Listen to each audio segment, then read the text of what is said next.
सबसे पहला टॉपिक है ओशन वाटर्स में टेम्परेचर और सैलिनिटी का बेसिक वेरिएशन क्या है। सबसे पहले तो हमें यही समझ में आना चाहिए कि भैया क्यों पढ़े हम, क्यों पढ़े सर जी, बताओ तो सही क्यों पढ़ रहे हैं हम ये, जहां से अंदर से भाई साहब गरम गरम मैग्मा लावा निकलता होगा, मोल्टेन लावा भाई बिल्कुल पिघला हुआ गर्मा गर्म, जब हवाएं चलेंगी सनन सनन। तो भाई साहब एक बात बताओ, ये बहुत ही स्वाभाविक सा नहीं है। मतलब कि हम इक्वेटर से पोल की तरफ जाएंगे तो हमें पता चलेगा कि अरे इक्वेटर पे गर्म पानी, पोल पे ठंडा पानी, बर्फीला पानी, आर्कटिक ओशन, अरे बाप रे बाप बहुत ही ठंडा, सारा का सारा पानी इधर इकट्ठा होगा तो जमीन चीर फाड़ के अंदर थोड़ी घुस जाएगा भाई, या तो ये नीचे जाएगा।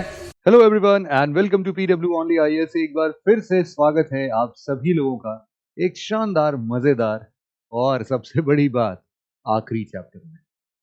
ये चैप्टर हमारे ज्योग्राफी के, या फिर हम यूं बोल सकते हैं ये फिजिकल ज्योग्राफी का आखिरी पार्ट बनाता है। और इसके बाद जो आपके 2 चैप्टर्स बाकी हैं उसका मैं सॉल्यूशन भी लेके आया हूं, अगर आप में से कुछ लोग को देखना है तो। अदरवाइज आपका फिजिकल ज्योग्राफी का पोर्शन कंप्लीट है। उसके बाद वो दो चैप्टर हैं वो मोर और लेस एनवायरमेंट से थोड़ा रिलेट करके हम लोग उनको पढ़ते हैं। तो उसके लिए सबसे पहले मैं आपको सॉल्यूशन ही दिखा दूंगा, do not worry about it. और लेकिन उससे पहले हम लोग जरा देखते हैं कि क्या पढ़ना है आज हमें। आज अगर हम लोग मोटे मोटे टॉपिक्स की बात करें तो सबसे पहले हम लोग जो ओशन वाटर है ना, उस ओशन वाटर में पिछले लेक्चर में हमने देखा था कि भाई उसका जो एबिसल प्लेन होता है उसकी डेप्थ लगभग 6000 मीटर, मतलब कि 6 किलोमीटर, 3 से 6 किलोमीटर की वेरिएशंस पर है। तो जो 3 से 6 किलोमीटर हैं उनके अंदर अंदर अंदर अंदर गहराइयों में जाते जाएंगे तो हमारे टेम्परेचर के साथ क्या होगा, अंदर अंदर अंदर अंदर गहराइयों में जाते जाएंगे तो सैलिनिटी के साथ क्या होगा। तो हम लोग बेसिकली पढ़ेंगे ओशन वाटर्स में, सबसे पहला टॉपिक है ओशन वाटर्स में टेम्परेचर और सैलिनिटी का बेसिक वेरिएशन क्या है। तो हमें अगर लिखना हो इस टॉपिक को तो हम लोग इस टॉपिक को लिखेंगे ओशन टेम्परेचर एंड सैलिनिटी। पहला टॉपिक हो आज का ओशन टेम्परेचर एंड सैलिनिटी। और इसके बाद जो हमारा दूसरा चैप्टर है, मतलब दूसरा टॉपिक जो होगा हमारा, वो होगा हमारे लिए ocean currents and it's global distribution. ये 2 टॉपिक्स आज हमें बड़े डिटेल में, बड़े ध्यान से मेन चीजों को समझना है। अब आप में से कई सारे लोगों का शायद ये डाउट था कि सर क्या इतने पढ़ने से हो जाएगा। बेटा मैंने कितनी बार बोल दिया, this is just the basic. हमेशा याद रखना कि ये सिर्फ तुम्हारे लिए ज्योग्राफी के बेसिक्स हैं, इनके अलावा बहुत सारी चीजें हैं। अगर इसका एक नेक्स्ट लेवल तुम्हें चाहिए तो मैं तुम्हें बता देता हूं, इसका एक छोटा सा नेक्स्ट लेवल तुम्हें, वैसे तुम्हें पता ही कि यहाँ पर मैं मिल जाऊंगा, तुम्हें यहाँ मिल जाएगा इसी सेम चैनल पर बेटा। ज्योग्राफी के कुछ डिटेल्ड लेक्चर्स पढ़े हुए, टोटल देखा जाए तो इसी फिजिकल ज्योग्राफी को मैंने और डिटेल में, जितने भी आप ज्योग्राफी की बात कर सकते हो उसको मैं बोल सकता हूं कि 100% डिटेल तो ये भी नहीं है, बट ऑलमोस्ट 70-75% डिटेल्स आपको यहां पर मिल जाएंगी। ये पूरा 23 चैप्टर्स का ये पूरा का पूरा फोल्डर आपको मिल रहा है। और इसमें सॉल्यूशन भी बता देता हूं, जो आपके आखिरी के 2 चैप्टर्स हैं, लाइफ ऑन द अर्थ और बायोडाइवर्सिटी, इन दोनों को आप आराम से देख सकते हैं अपनी स्वेच्छा के अनुसार, है ना। अब आप समझ सकते हैं कि इसको ऑलरेडी लाखों लोगों ने देखा हुआ है भाई साहब, है ना, अच्छा खासा लोग इसको फॉलो करते हैं। और आप जब भी सर्च करेंगे ना शिवम सर फिजिकल ज्योग्राफी लिख के, तो सबसे पहले यही वाला फोल्डर दिखता है। तो आप आराम से इसको भी देख सकते हैं। और इसके बाद आप चाहें तो वो 2 चैप्टर अगर आपको पढ़ना है बेटा तो वो यहाँ से आप आराम से इनको कवर कर सकते हैं। आराम से यहाँ पर भी डिटेल में मैंने कवर किया, 2 सवा 2 घंटे के लेक्चर्स हैं यहाँ पर भी। फिर इसके बेसिस पर हम लोग जरा अब आज का जो चैप्टर पढ़ रहे हैं, अब ये समझ में आ गया ना। अगर इसी ज्योग्राफी को तुम्हें और डिटेल में पढ़ना है तो ये पूरा फोल्डर ही देख सकते हो। ये 23 लेक्चर्स जो हैं इसमें तुम देख सकते हो 3 साढ़े 3 ऐसे घंटे के भी लेक्चर्स हैं। तो बड़ा ही डिटेल 23 वीडियोस तो है, बट इट इज अप्रोक्सीमेटली, मुझे जहां तक उम्मीद है कि 60 प्लस आवर्स हैं कम से कम इसमें। तो आप आराम से उनको भी देख सकते हो और वहां से भी अपने कोर्सेज को चाहो तो वाइंड अप कर सकते हो। ठीक है भाई, थोड़ा सा और डिटेल हो जाएगा फिर तुम्हारे लिए, और क्या, बहुत सारी चीजें तुम्हें कॉमन मिलेंगी, but there are certain things जो कि तुम्हें बहुत एक्स्ट्रा भी पता चलेंगी। तो जो एक्स्ट्रा एक्स्ट्रा बातें होंगी उन सब चीजों के लिए तुम्हारे लिए और एक नया डायमेंशन ओपन हो जाएगा। तो चलो फिर यहाँ पर हम लोग जरा इस बात में शुरुआत करते हैं और सबसे पहले हम लोग आगे बढ़ते हैं अपने आज के एक चैप्टर की तरफ जिसका नाम है ocean temperature and salinity. Before that एक जस्ट वही छोटी सी इंफॉर्मेशन अपनी कि इसका पीडीएफ जो है वो नीचे डिस्क्रिप्शन में लिंक पे दिया हुआ है, वहां से आप देख सकते हो। और हमारा 3 साल का प्यारा प्रारंभ का बैच है जो कि बहुत ही जल्द आप लोगों के लिए फिर से शुरू हो रहा है। आप लोग नीचे डिस्क्रिप्शन में जाके उसको भी ज्वाइन करना चाहते हो तो कर सकते हो। यहाँ पर हम लोग लिखते हैं ओशियन टेम्परेचर एंड सैलिनिटी। बस एक बात बता देता हूं कि इस वीडियो के लास्ट में आप सभी लोगों के लिए एक बहुत ही स्पेशल मैसेज है, तो आप बिल्कुल लास्ट तक देखिएगा और उन मैसेज जो मैं आपको देना चाहता हूं वो मैसेज को भी जरूर से सुन के जाइएगा। तो सबसे पहले ओशन टेम्परेचर और सैलिनिटी, भाई दोनों को साथ में थोड़ी ना पढ़ोगे, एक एक करके ही तो पढ़ोगे। तो सबसे पहले टेम्परेचर पढ़ लेते हैं अपन। सबसे पहले हम लोग बात करते हैं किसकी,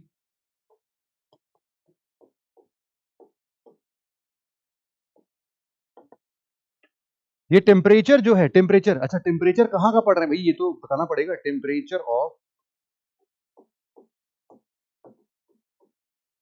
temperatures of ocean water, temperature of oceans water की हम बात कर रहे हैं। सबसे पहले तो हमें यही समझ में आना चाहिए कि भैया क्यों है, भाई क्यों पढ़े हम, क्यों पढ़े सर जी, बताओ तो सही क्यों पढ़ रहे हैं हम ये। तो हम बताते हैं भाई, देखो पहला रीजन जो आप देख सकते हो कि यहां पर मैंने क्वेश्चन पूछा, why we should study this. इसका मतलब है कि there are certain important figures या फिर इंपॉर्टेंट कॉन्सेप्ट्स। तो इसकी आखिरकार इंपॉर्टेंस क्या है, जरा हम उसको समझने की कोशिश कर रहे हैं। सबसे पहला और सबसे शानदार इंपॉर्टेंस आप लिख सकते हो बेटा, कि इससे हम लोग को जो पूरे के पूरे ग्लोबल लेवल पर टेम्परेचर का डिस्ट्रीब्यूशन है, वहां पर ओशन के वाटर्स बहुत बड़ा रोल प्ले करते हैं। याद हो अगर मैंने तुमको एक बार बताया था कि नॉर्थ अटलांटिक ड्रिफ्ट करंट, वो जब हम लोग पढ़ रहे थे कौन सा, ब्रिटिश टाइप ऑफ क्लाइमेट पढ़ रहे थे, तो ब्रिटिश टाइप ऑफ क्लाइमेट में हमने देखा था कि भैया वहां पर ठंड में तो पानी जम जाता, बर्फ बन जाता, लेकिन ये drift current, warm ocean current जाता है और वहां पर टेम्परेचर को सामान्य कर देता है, और उसके वजह से सबसे बेस्ट सूटेबल लोगों के रहने की जगह बन जाता है। तो इसीलिए सोचो कितना बड़ा बात है ये। तो हमें वही सब पूरा ग्लोबल डिस्ट्रीब्यूशन पढ़ना पड़ेगा ना। तो हम बोल रहे हैं to study the large movement of ocean water, या फिर हम बोल सकते हैं global movement of ocean waters. इससे हम लोग को बहुत सारी नई बातें पता चलेंगी। दूसरा क्या है कि भाई साहब हर जगह पर तुमको पता है कि हमारा जो समुद्र है वो ऐसे खाली पीला हम नहीं पढ़ रहे हैं, समुद्र के अंदर बहुत सारे रिसोर्सेस हैं हमारे पास में। तो उन मरीन रिसोर्सेस को अगर हमें सही तरीके से पढ़ना है, सही तरीके से समझना है, तो उसके लिए भी पढ़ना पड़ेगा भाई साहब। हम बोल रहे हैं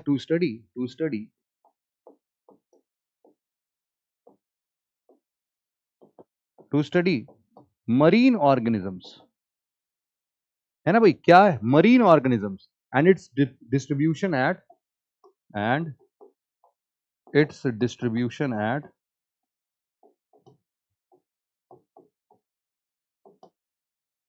वेरियस प्लेसेस इन ओशन। अलग अलग जगहों पर इसका डिस्ट्रीब्यूशन क्या है, कौन कौन से मरीन ऑर्गेनिजम्स मिलते हैं, वो देखना पड़ेगा। और सबसे बड़ी बात है कि जो हमारे कोस्टल लैंड्स हैं उनका ओशन करंट्स पर, ओशन करंट का उन कोस्टल रीजन्स पर क्या इफेक्ट पड़ता है। तो हम लोग सबसे पहले ये भी लिखते हैं कि effect of ocean current, effect of ocean currents, effects of ocean current on coastal lands.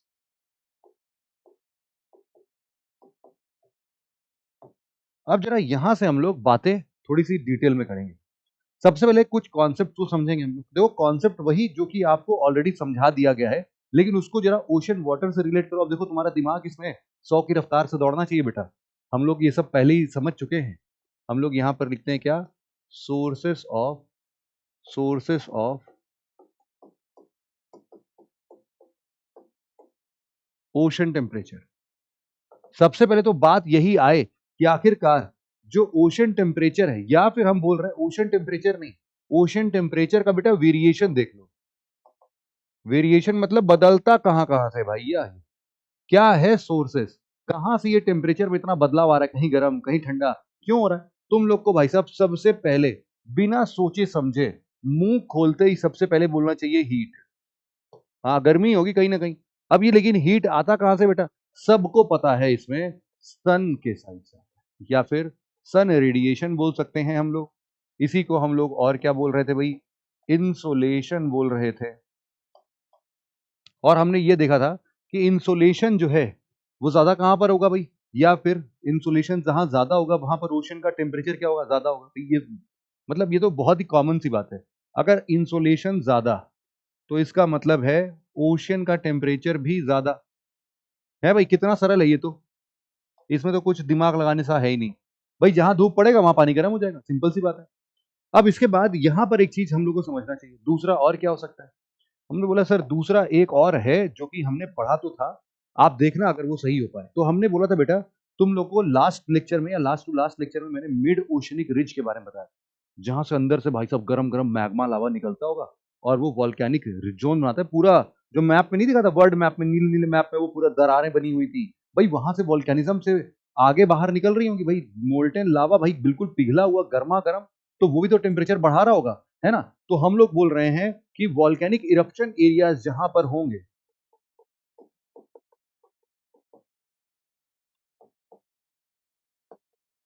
Volcanic eruption areas ये जहां पर भी होंगे भाई साहब वहां पर देखने को मिलेगा, है ना। और ये कहां पर हम लोग को मिल रहा है भाई, हम बोल रहे हैं ये मिड ओशनिक रिज में।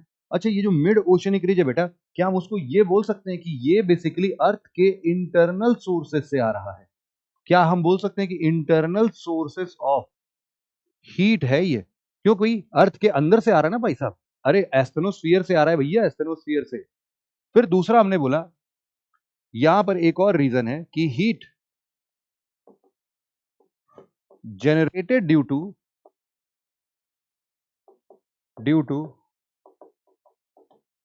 फ्रिक्शन। भैया फ्रिक्शन कहां से, अरे ocean waves water, friction of ocean waves and air.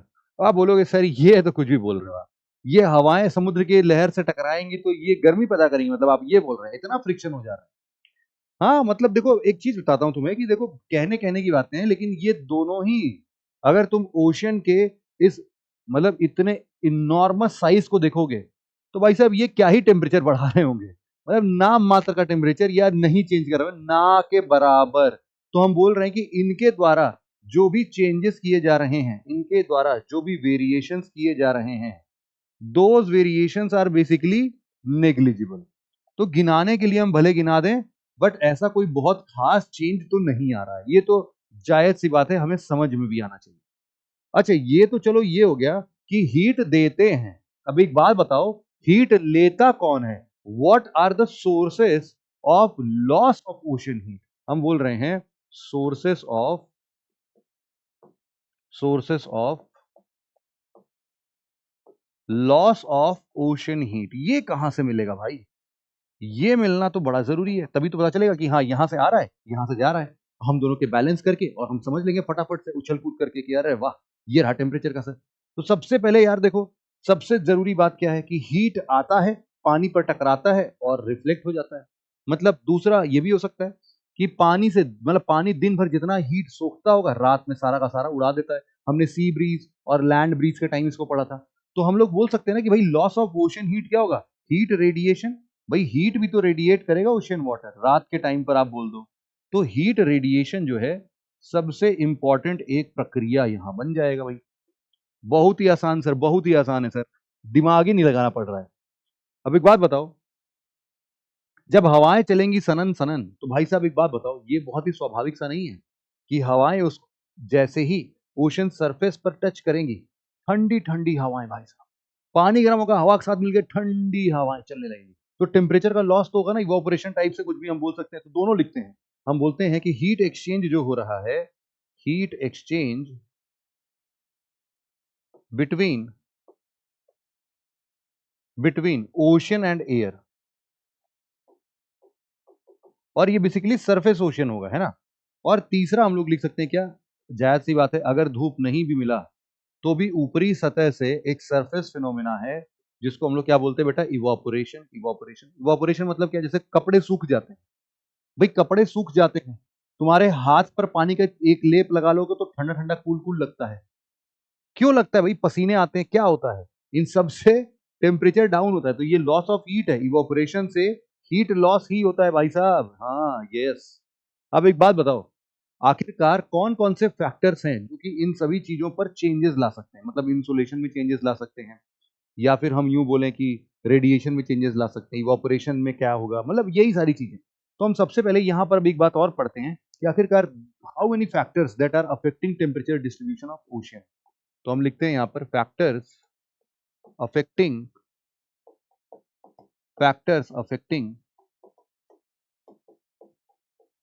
temperature distribution of ocean. Ocean का टेम्परेचर डिस्ट्रीब्यूशन कौन कहां से करा रहा है भाई साहब? अरे सबसे पहला और सबसे सस्ता जुगाड़ सर हमें पता है, हम बोल सकते हैं सर लैटिट्यूड। ये लो भाई, लैटिट्यूड मतलब कि हम इक्वेटर से पोल की तरफ जाएंगे तो हमें पता चलेगा कि अरे इक्वेटर पे गर्म पानी, पोल पे ठंडा पानी, बर्फीला पानी, आर्कटिक ओशन, अरे बाप रे बाप बहुत ही ठंडा। तो ये कहां से आ रहा है? हमने बोला भैया देखो सिंपल सी बात है, लैटिट्यूड के हिसाब से देखा जाए तो जहां पर इंसोलेशन ज्यादा वहां का ओशन टेम्परेचर ज्यादा। अभी अभी तो पड़ा है ताजा ताजा। तो अब इंसोलेशन ज्यादा कहां पर होता है? अगर हम ऐसा बोलते हैं नॉर्मली या जनरली ऐसा होता है, हम क्या बोल सकते हैं? जनरली हम ऐसा बोलते हैं कि अगर हम लोग इक्वेटर से पोल्स की तरफ जाएंगे, इक्वेटर से पोल्स की तरफ जाएंगे तो इसका मतलब है कि ओशन टेम्परेचर जो है वो डिक्रीज करेगा। बट इसका एक्सेप्शनल केसेस भी है भाई, एक्सेप्शनल केसेस है। क्या एक्सेप्शनल केसेस है जरा तुम्हें पता ही है यार। यहां पर हम लोग बोल रहे हैं बट इन एक्चुअल ऐसा होता नहीं है। तो एक्चुअल में होता क्या है? हम लोगों ने पढ़ा था, वो याद करो वो वाला डायग्राम जिसमें हम लोगों ने अपने बोर्ड पर, ये मान लेते हैं कि हमारा बोर्ड था, मैं तुम्हें याद दिला रहा हूं भाई साहब, तुम्हें एकदम से याद आ जाएगा देखना। हम लोगों ने यहाँ पर एक डायग्राम बनाया था, एक ऐसा अर्थ लिया था, फिर हमने यहाँ पर इनके इक्वेटर और पोल्स बनाए थे। हमने बताया था कि देखो भाई यहाँ से तो हवाएं ऊपर उठेंगी और यहाँ पर बना देंगी क्या? बादल। ऐसे ही एक 60 डिग्री पर बादल बनाएंगी। यहाँ पे कुछ हम लोगों ने डिक्रीजिंग दिखाया था कि भाई यहाँ पर आ जाएगा, और कुछ हमने दिखाया था कि अच्छा ये हवा इधर चली जाएगी, फिर यहाँ से नीचे जाएगी, है ना। फिर इसके बाद हमने देखा था कि यही नीचे जाने वाली हवा इधर भी चली जाएगी, यहाँ से उठेगी। ये सब हम लोगों ने सेल नहीं देखा था ये सब? बताओ भाई। तो हमने हेडली सेल, फेरल सेल, तो हमने यही तो बोला था कि अरे सर जी मजेदार बात ये है कि जो 30 डिग्री है, ये जो 30 डिग्री है, इस 30 डिग्री पर टेम्परेचर भी ज्यादा होगा और इंसोलेशन भी ज्यादा होगा। बोला था कि नहीं बोला था? यही तो निष्कर्ष निकाला था हम लोगों ने। वही बात को अगर हम यहां समझे तो कि एक्चुअल में क्या होगा भाई, इंसोलेशन सबसे ज्यादा कहां होता है? हम बोल रहे हैं कि इंसोलेशन इज मैक्सिमम एट 30 से 35 डिग्री नॉर्थ या साउथ, ये वाले रीजन पे होता है भाई। इक्वेटर पर थोड़ी ना होता है सबसे ज्यादा इंसोलेशन। तो ये इसका रीजन क्या होता है भाई? हमने बोला कि भैया यहाँ क्लाउड फॉर्मेशन होता ही नहीं है। क्लाउड फॉर्मेशन ना के बराबर है, ये लो भैया कट्टम कुट्टम है ही नहीं। हमने बोला क्लाउड फॉर्मेशन छोड़ो, यहां पर क्लाइमेट स्टेबल है, क्लाइमेटिक स्टेबिलिटी है यहां पर, तो कोई भी तूफान वगैरह आते ही नहीं है, बारिश वारिश होती ही नहीं है जब क्लाउड फॉर्मेशन नहीं होगा। क्लियर स्काई होगा भाई साहब, क्लियर स्काई होगा इसकी वजह से। और हम बोल रहे हैं कि इस क्लियर स्काई की वजह से यहां का टेम्परेचर भी ज्यादा और यहां पर इंसोलेशन भी ज्यादा। ये लो भैया। अरे जब इंसोलेशन 30-35 डिग्री पर ज्यादा है तो सबसे ज्यादा गर्म पानी कहां करेगा बेटा? गर्म पानी कहां करेगा? हमने बोला यही करेगा भाई। तो इसका मतलब ये है कि मैक्सिमम टेम्परेचर जो है, मैक्सिमम टेम्परेचर ओशन वाटर का अगर बोला जाए तो कहां पर मिलेगा भाई? हम बोल रहे हैं 30-35 डिग्री नॉर्थ या साउथ। दिमाग लगा के क्या ये बता सकते हो कि साउथ या नॉर्थ को भी अगर हम कंपेयर करें तो कैसे होगा? अच्छा इसके अलावा बेटा एक और भी चीज था, हम इसके अलावा ये भी तो लिख सकते हैं कि जो इक्वेटर है, इक्वेटर हमें पता है कि इक्वेटर पर डेली क्या होता है बेटा? 4 PM रेन होता है, 4 PM रेन होता है, बारिश हो जाती है, ठंडा पड़ जाता है। यहां पर क्लाउड फॉर्मेशन ज्यादा रहता है और यहां पर एटमॉस्फेरिक इंस्टेबिलिटी होती है। इनके वजह से इक्वेटर पर ज्यादा टेम्परेचर नहीं हो पाता है। तो दोनों बातें हम लोगों ने, ये सब तो पहले ही कर ली है हमने, है ना, यहां पर तो कोई पंगा ही नहीं होना चाहिए। अब नेक्स्ट हमारे पास देखो, पहला क्या हमने पढ़ा, लैटिट्यूड, फैक्टर्स अफेक्टिंग हम लिख रहे थे क्या, लैटिट्यूड। अगर तुमने अभी तक कमेंट कर दिया है तो जरा अब मैं तुम्हें यहां पर दूसरा पॉइंट बताता हूं।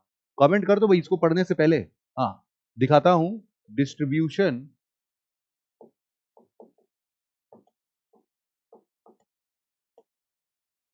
डिस्ट्रीब्यूशन ऑफ लैंड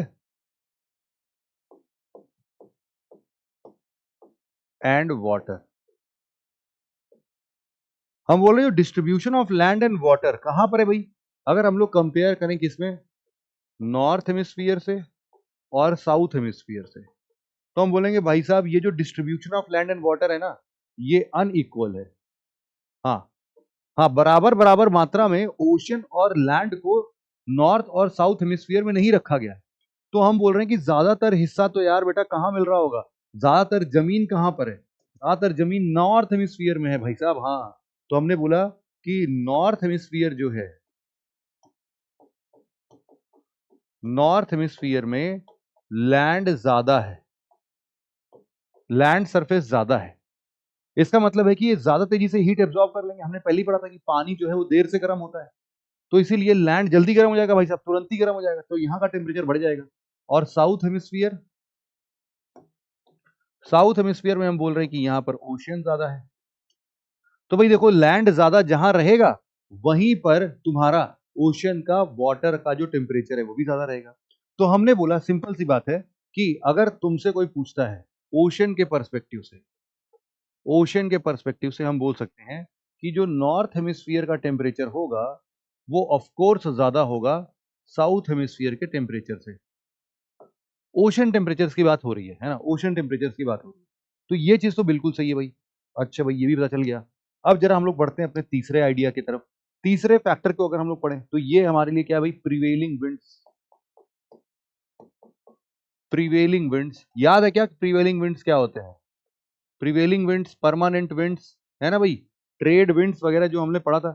तो प्रिवेलिंग विंड्स की अगर हम बात करें, एक ही तो एल होता है, प्रिवेलिंग विंड्स। अब यहां पर जरा मैं तुम्हें डायग्राम से समझा देता हूं, तुमको भी याद आ जाएगा कि अरे वाह सर, हमारा तो आपने एकदम मजेदार तरीके से डाउट ही क्लियर कर दिया। अब देखो जरा यहां पर मैं ना एक रफ क्रॉस सेक्शन एरिया बना रहा हूं, क्रॉस सेक्शन एरिया ऐसा कुछ।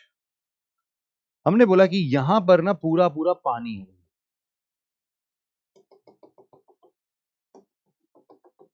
ये पूरा का पूरा क्या है भाई, पानी है।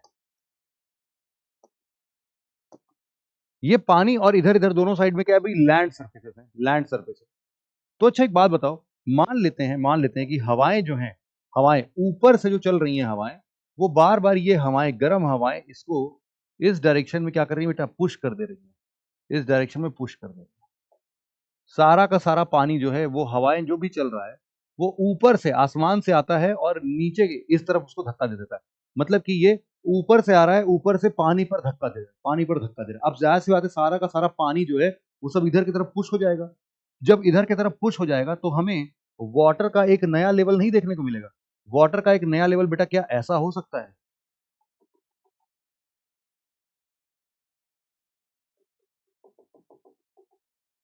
मतलब तुम देख रहे होगे कि मोटा मोटा जो पानी का लेवल है वो कुछ इस तरीके से बढ़ जाएगा। या फिर हम इसको ऐसा भी कर सकते हैं बेटा, एक मिनट रुकना, हम इसको ऐसा कर सकते हैं कि हमारे लिए पानी का जो लेवल है वो सारा का सारा पानी बेटा सब इकट्ठा होने लगेगा, इधर होने लगेगा। तो हम बोल रहे हैं ऐसा हो जाएगा पानी, सारा का सारा पानी कैसा हो जाएगा भाई, इधर के साइड में इकट्ठा होने लगेगा। क्यों, इधर के साइड से पुश कर दिया ना, इधर से पुश करके कहां भेज दिया, सब सारा का सारा पानी यहां इकट्ठा होने लगा भाई साहब। और इसी चीज को हम लोग एक नया नाम देते हैं बेटा, आज इस चीज को एक नया नाम हम लोग देते हैं। इसको क्या बोलते हैं बेटा हम लोग, फ्रिक्शनल ड्रैग। फ्रिक्शनल ड्रैग बोलते हैं इस चीज को, फ्रिक्शनल ड्रैग। तो फ्रिक्शनल ड्रैग से होगा क्या भाई साहब, यहां पर जब सारा का सारा पानी इकट्ठा हो जाएगा तो यहां पर बन जाएगा गैप। अब इस गैप का पानी फुलफिल कैसे होगा भाई साहब, यहाँ का पानी भरेगा कैसे, थोड़ी ना कि सारा का सारा पानी इकट्ठा हो जाएगा और पानी का लेवल जो है वो ऐसे तिरछा हो जाएगा, ऐसे ऐसे तिरछा नहीं होगा अभी पानी का लेवल। वो पानी का लेवल हमेशा कैसा होगा भाई साहब, बराबर ही रहेगा। लेकिन उसको बराबर करने के लिए कुछ करना पड़ेगा ना। यहाँ का जो गैप है उस गैप को फुलफिल करने के लिए क्या होगा, ये नीचे का जो पानी है बेटा उसकी मजबूरी बन जाएगी ऊपर आना। ये पानी जो है गैप फिल करने के लिए यहां से पानी क्या होगा, ऊपर जाएगा। वो इसलिए भी है क्योंकि यहाँ ज्यादा पानी आ गया तो यहाँ पर क्या होगा, वो प्रेशर दबा रहा होगा, प्रेशर दबा रहा होगा तो यहाँ से पानी नीचे नीचे ऊपर उठ जाएगा। इस प्रोसेस को हम लोग क्या बोलते हैं, अपवेलिंग बोलते हैं। इस प्रोसेस को बोलते हैं अपवेलिंग। तो यहां पर जब हम बोल रहे हैं प्रिवेलिंग विंड से क्या हो रहा है बेटा, फ्रिक्शनल ड्रैग क्रिएट हो रहा है, फ्रिक्शनल ड्रैग। और ये बहुत ही प्रैक्टिकल बताया मैंने, बहुत ही प्रैक्टिकल। क्यों, जरा तुम यहां पर देखोगे तुमको भी समझ में आ जाएगा। ये देखो भाई, अगर मैं तुम्हारे सामने की एग्जांपल ले लेता हूं, है ना, एग्जांपल ऐसा ले लेता हूं कि अब की बार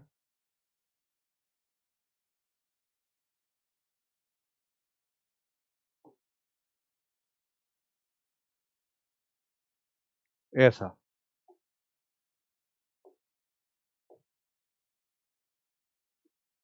और हम मानते हैं क्या, इक्वेटर कहां पर है भाई, ये रहा इक्वेटर।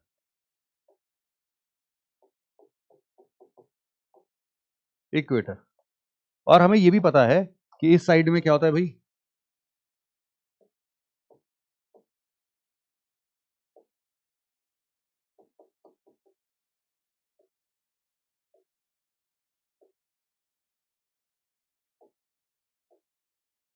ऐसा होता है भाई। ये होगा क्या, बताओ भाई तुम, तुम्हारे हिसाब से तो ये बिल्कुल सही चीज आनी चाहिए, है ना। तो अब अगर ऐसा है, ऐसा सिचुएशन बनते जा रहा है ना, मतलब कि पूरा का पूरा ये ऐसा कुछ मान लेते हैं, मतलब ये देखो इतना, और भी ज्यादा ऐसा होता है कि यहां पर ऐसा कुछ होगा। तो अब यहां पर जो हम लोग देख पा रहे हैं ये कौन सा, अपना पैसिफिक ओशन की बात करें। पैसिफिक ओशन में यहां पर ट्रेड विंड्स चलेंगे भाई, ट्रेड विंड्स चलेंगे, यस सर बिल्कुल चलेंगे, वो तो कोई डाउट ही नहीं है। ट्रेड विंड्स को मैं चला देता हूं, ट्रेड विंड्स कैसे चल रहे होंगे भाई, ट्रेड विंड्स चल रहे होंगे बेटा इस डायरेक्शन में।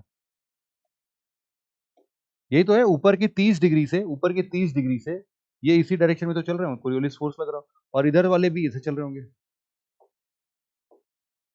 चल रहे होंगे भाई, बिल्कुल कोई डाउट ही नहीं है इसमें तो, है ना। जब कोई डाउट ही नहीं है तो ऑब्वियस सी बात है, जो इसके बीचों बीच के पानी होगा बेटा, पानी जो होगा इसके बीचों बीच का, उन सबका डायरेक्शन जो है वो कैसा हो जाएगा, ऐसा ऐसा हो जाएगा। और गर्म होने के साथ साथ यहां पर पानी सारा का सारा इकट्ठा हो जाएगा, यहाँ का पानी अंदर की तरफ धस जाएगा, और यहाँ पर क्या हो जाएगा, अपवेलिंग होगा। यहाँ पर क्या होगा भाई, अपवेलिंग होगा। यहाँ पर हम बोल सकते हैं इस रीजन में, मतलब कि इस रीजन में हम बोल सकते हैं क्या होगा भाई, इस रीजन में अपवेलिंग होगा। हमेशा याद रखना, ये हम लोगों ने बर्ड आई व्यू देखा है, ऊपर चिलकौए पर बैठ के हम लोग देख रहे हैं ना, उसकी उसकी आंखों से सहारे हम लोग देख रहे हैं, चिलकौए पर बैठ गए और ऊपर से देख रहे हैं, अच्छा अच्छा ऐसा हो रहा है। और ये हमने क्या किया, यहाँ पर समुद्र को बीचों बीच काट दिया। तो अगर हमें बताना हो तो क्या हम ये बोल पाएंगे कि अच्छा सर इस डायग्राम में देखा जाए तो एक्चुअल में ये जो है ना, ये है हमारा साउथ अमेरिका, और ये अपना पैसिफिक ओशन है, और ये हमारे लिए क्या है, ये हमारे लिए है ऑस्ट्रेलिया। ऑस्ट्रेलिया या फिर वही इंडोनेशिया, जैसा कुछ भी आप बोल सकते हो।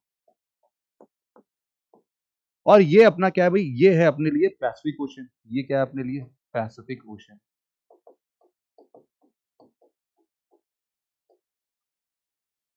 तो ये बात समझ में आ गई ना, प्रिवेलिंग विंड्स जो है वो क्या क्रिएट करते हैं भाई, फ्रिक्शनल ड्रैग क्रिएट करती हैं। तो यहां पर हम वही बात लिख रहे हैं कि ये क्रिएट क्या कर रहे होंगे, यहां पर ये क्रिएट कर रहे होंगे बेटा क्या, frictional drag. Frictional drag create करते हैं और अपना काम फिर इस हिसाब से देखने को मिलता है। अब हम लोग यहां पर चौथा अगर रीजन देखें, तो तीसरा हो गया भाई, चौथा रीजन अगर देखते हैं तो यहां पर हम लोग को एक रीजन दिखता है, इसको हम लोग बोलते हैं क्या बेटा, shape of the ocean. Shape of the ocean क्या मतलब है, शेप ऑफ द ओशियन का क्या मतलब है, हम बोल रहे हैं जो कि लैंड सरफेस से ज्यादा इनक्लोज्ड होगा, उसका टेम्परेचर थोड़ा ज्यादा होगा, और जो थोड़ा सी खुला खुला होगा, जो ओशन खुला खुला सा होगा, वहां का टेम्परेचर कम होगा। हाँ बिल्कुल सही बात है, क्योंकि लैंड सरफेस की जितनी विसिनिटी, लैंड जल्दी गर्म हो जाता है, उसका प्रभाव ज्यादा जल्दी गिरेगा। जरा तुम यहाँ पर देखो, यहाँ पर अगर तुम जरा स्कैंडिनेवियन कंट्रीज को देखो,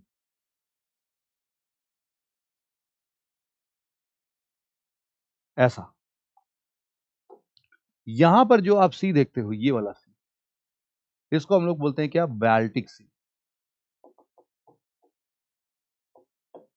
तो ये देखा जाए तो तीनों साइड से, मतलब बहुत ही पतला सी है, लेकिन बाकी सारे साइड से क्या हो रहा है भाई, ये घिरा हुआ है। किससे घिरा हुआ है भाई, लैंड सरफेस से। दूसरे नंबर पर जो हम लोग हर बार बनाते हैं, यहां पर देखो भाई, ये क्या है हमारे लिए, ये वाला लैंड, इसको हम लोग बोलते हैं क्या, लास्ट लेक्चर में भी पढ़ा था, हडसन बे बोलते हैं। अब तुम्हारे हिसाब से तुम खुद ही बताओ, टेम्परेचर किसका ज्यादा होगा, जो ज्यादा इंक्लोज होगा। हम बोलते हैं यहां पर शेप ऑफ द ओशन का मतलब है the more enclosed, the more enclosed ocean,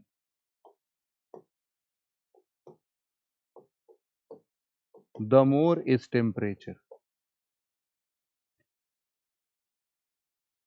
भाई बिल्कुल सही बात है ना।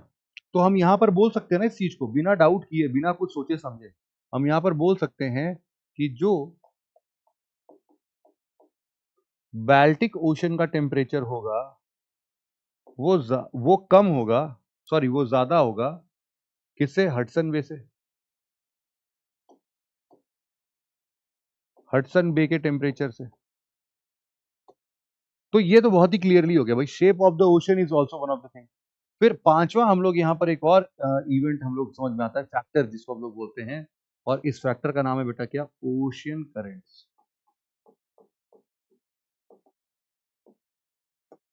ओशियन करेंट्स, और ये तो हम लोग को बहुत अच्छे तरीके से पता है, ये डायग्राम तो हम लोगों ने लास्ट लेक्चर में ही बनाया था, कि भाई साहब देखो, जो तुम्हारे लिए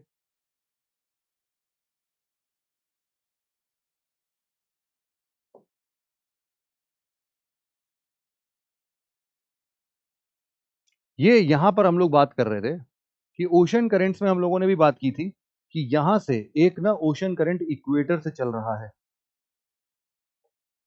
यहां पर हम लोग बोल रहे थे कि एक हमारे पास में ओशन करंट जो होता है वो यहां पर आता है, गल्फ स्ट्रीम से निकलता हुआ निकलता हुआ निकलता हुआ निकलता हुआ पूरा ऊपर तक जाता है। इसको हम लोग क्या बोलते हैं, नॉर्थ अटलांटिक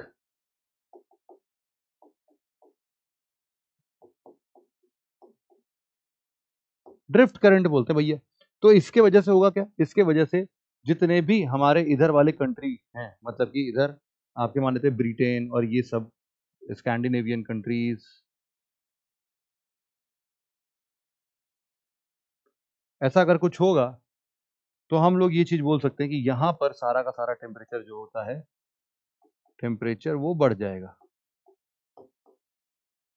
तो ऑब्वियस सी बात है, अटलांटिक ड्रिफ्ट करंट जो है वो भी ओशन वाटर के टेम्परेचर का यहां पर निपटारा करे। तो मतलब कि शुरुआती दौर पर जो ओशन का टेम्परेचर, यहाँ वाला टेम्परेचर जो है, वो जो टेम्परेचर कम था, इस नॉर्थ अटलांटिक ड्रिफ्ट की वजह से इसका टेम्परेचर जो है वो बढ़ गया।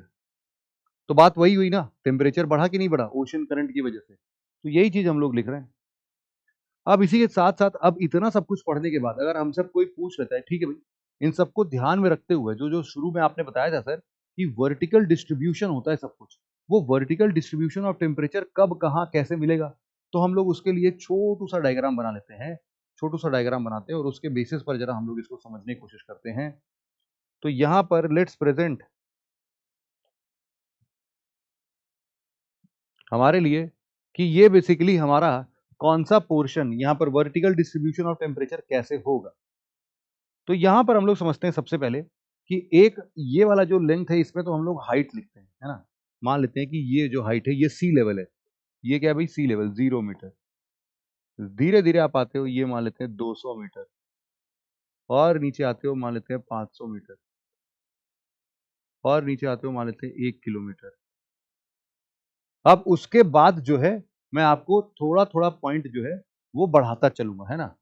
1 किलोमीटर जो है, 1 किलोमीटर के आसपास का जो हमने पॉइंट रखा, उसी के बेसिस पर हम लोग अब इसको जरा अब जल्दी से बढ़ा लेते हैं। ये मान लेते हैं 2 किलोमीटर, ये मान लेते हैं 3 किलोमीटर,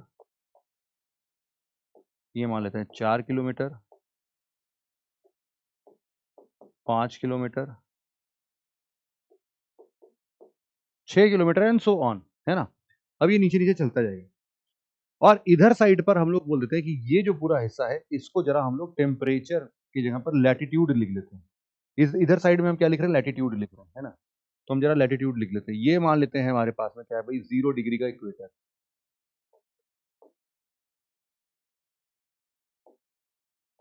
ये 15 डिग्री, और ये हम लोग थोड़ा सा पोल्स की तरफ चल लेते हैं, है ना। हम लोग जरा पोल्स की तरफ चलते हैं। हम्म,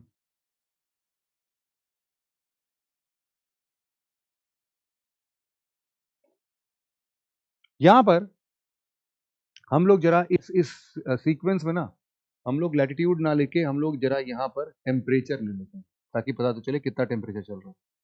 0 डिग्री सेल्सियस, यहाँ पर हमने बोला 15 डिग्री सेल्सियस, और यहाँ पर हम लोग क्या बोल रहे हैं भाई, 30 डिग्री सेल्सियस के आसपास, 30 डिग्री सेल्सियस। अब यहाँ पर एक चीज हम लोग और लिख लेते हैं, बस हम ऐसा मान लेते हैं कि हमारे लिए 30 डिग्री के आसपास का जो तापमान है, इधर साइड में हम लोग जरा इक्वेटर साइड में या 30 डिग्री के डिस्ट्रीब्यूशन पर हम लोग बात करते हैं, तो हम लोग यहाँ पर एक सीक्वेंस देखने को हमें मिलता है ना। ये सीक्वेंस जरा ध्यान से सुनना समझना, आपको भी हर एक बात समझ में आ जाएगी।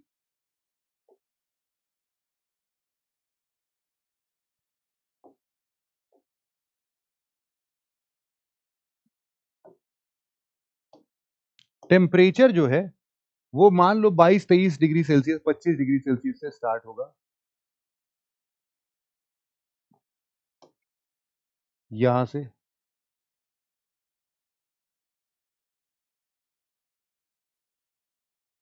और लगभग लगभग यहां पर ये कांस्टेंट चलता है भाई साहब। यहां पर ये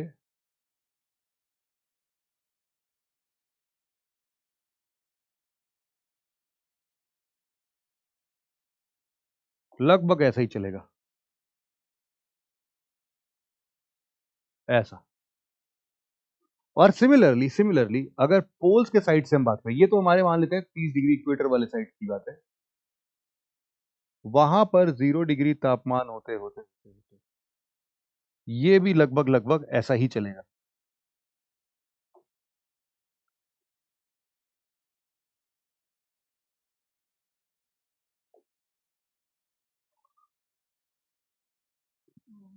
ये हमारा टेम्परेचर डिस्ट्रीब्यूशन है। ये जो टेम्परेचर आप देख रहे हो बेटा, ये हम बोल रहे हैं कि 0 डिग्री क्यों नहीं हो रहा है सर अंदर अंदर जाते हुए। अगर आप इसको मिलाओगे तो बेटा ये कहां पर पहुंच रहा है तुम्हारा, 4 डिग्री, क्योंकि वाटर का एक पिक्यूलियर क्वालिटी है, भूल ना जाना बेटा तुम, कि वाटर जो है वो 0 डिग्री सेल्सियस पर सबसे ज्यादा डेंस नहीं होता है, 4 डिग्री सेल्सियस पर डेंस होता है। हमारा नॉर्मल बात ये कहता है कि जिन जिन चीजों को हम ठंडा करेंगे वो डेंस होगा, बट ये हर बात के लिए सही नहीं है। वाटर इसका एक्सेप्शन है। Water is maximum dense at 4 degree Celsius, और उसके बाद वापस से उसकी डेंसिटी कम होने लगती है। इसीलिए तो जो बर्फ का टुकड़ा होता है वो पानी के ऊपर फ्लोट करता है, क्योंकि बर्फ का जो डेंसिटी है वो पानी से कम होता है। तो इसीलिए यहाँ पर हम लोग ये बात देख सकते हैं। तो हम लोग अगर ऐसा बोलते हैं कि इस दिशा में हम लोगों ने क्या बनाया भाई, डेप्थ बताया है। और इस दिशा में हम लोगों ने क्या बताया भाई, इस दिशा में हम लोगों ने बताया टेम्परेचर। ये वाली जो लाइन बनी है, ये वाली जो लाइन बनी है, ये आपके लोअर लैटिट्यूड्स की है।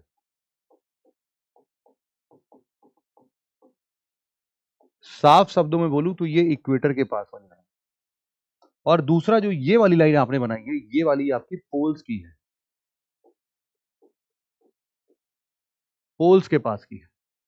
तो पोल्स के पास का जो तापमान है वो 0 डिग्री सेल्सियस से यहां तक पहुंचता है, और बाकी जो है वो फिर ऐसे 4 डिग्री सेल्सियस के आसपास यहां पर पहुंचता है। तो ये 4 डिग्री सेल्सियस जो है, ये 4 डिग्री सेल्सियस ये काफी इंपॉर्टेंट हो जाता है।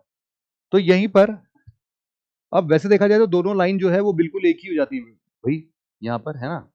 तो ये वैसे लाइन अलग अलग नहीं होनी चाहिए, लाइन तो दोनों एक ही बन जाती है। तो यहाँ पर अगर मुझे मौका मिले तो मैं इसी को थोड़ा चौड़ा कर देता हूँ यार,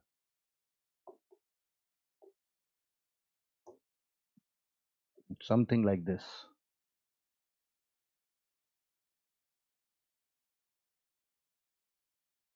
ऐसा कुछ। ये हमारे लिए क्या है भाई, टेम्परेचर डिस्ट्रीब्यूशन, मतलब हम क्या बोलते हैं इसको, दिस इज आवर, ओहो,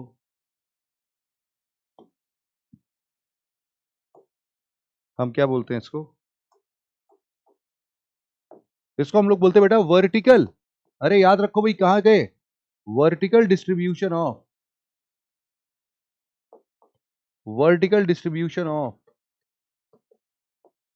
टेम्परेचर है, वर्टिकल डिस्ट्रीब्यूशन ऑफ टेम्परेचर हो भैया।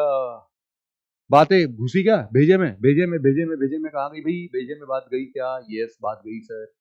तो ये हमारे लिए क्या है भाई, वर्टिकल डिस्ट्रीब्यूशन ऑफ टेम्परेचर है। अब इसी के बाद हमारा जो अगला टॉपिक हम लोग लिख रहे थे, हमने टेम्परेचर और सैलिनिटी की बात की थी, तो हम जरा बात करते हैं अब सैलिनिटी की, खारेपन की बात करते हैं।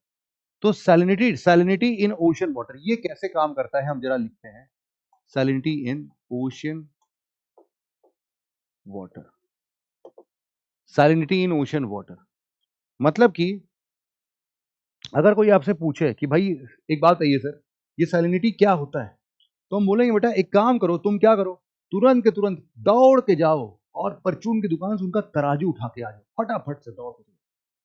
फिर एक तरफ बेटा बटखरा रखो, तुम बटखरा बोलते हैं ना उसको, जो वजन वेट होता है, 1 केजी का बटखरा रखो, और 1 केजी के बटखरे में तुम क्या करो बेटा, 1 किलो पानी तौल दो, जो उनका वो पलड़ा होता है ना, पलड़ा, उसमें 1 केजी पानी तौलो पहले। जब कांटा पूरा बैलेंस हो जाए, 1 केजी पानी हो जाए, तो उसमें तुम दूसरे तराजू से तौल के, अगर मान लो 50 ग्राम नमक डाल दिया उसमें, 50 ग्राम नमक, तो हम बोलेंगे इसकी सैलिनिटी 50 हो गई। क्यों? क्योंकि 1 केजी पानी में 50 ग्राम नमक पड़ा हुआ है। अगर तुम बोल रहे हो कि नहीं नहीं नहीं नहीं नहीं नहीं नहीं, सैलिनिटी जो है भाई, सैलिनिटी जो है वो है भैया लगभग लगभग हम बोल रहे हैं 100 है, सैलिनिटी इज 100, इसका मतलब है कि 100 ग्राम नमक 1 किलो के पानी में मिला हुआ है, 1 किलो पानी में 100 ग्राम नमक घोल दिया तुमने, तो उसको क्या बोलेंगे, सैलिनिटी जो है हमारी 100 हो गई। तो यहाँ पर बहुत ही सिंपल है, अगर हम बोलते हैं सैलिनिटी का मतलब क्या है, सबसे पहले तो सैलिनिटी का मतलब अगर कोई तुमसे पूछ ले, उसके कान में जाके चुपचाप धीमे से बोलना कि amount of salt in grams, amount of salt in grams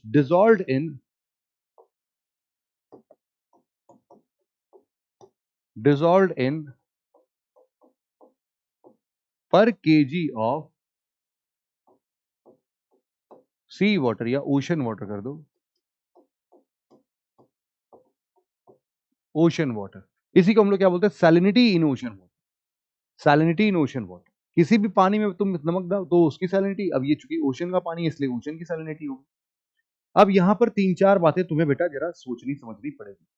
तुमने देखा होगा कई बार कि राजस्थान जैसे जगहों पर, जहां पर, या फिर गुजरात में जब चले जाओ, वहां पर जहां पर भी नमक की खेती हो रही है, वहां पर क्या होता है, पानी, समुद्र का पानी कहीं बह के आता है, इकट्ठा होता है, गर्मी के दिनों में वो पूरा का पूरा पानी उड़ जाता है, इवापोरेट हो जाता है, और बचता क्या है, नमक ही नमक।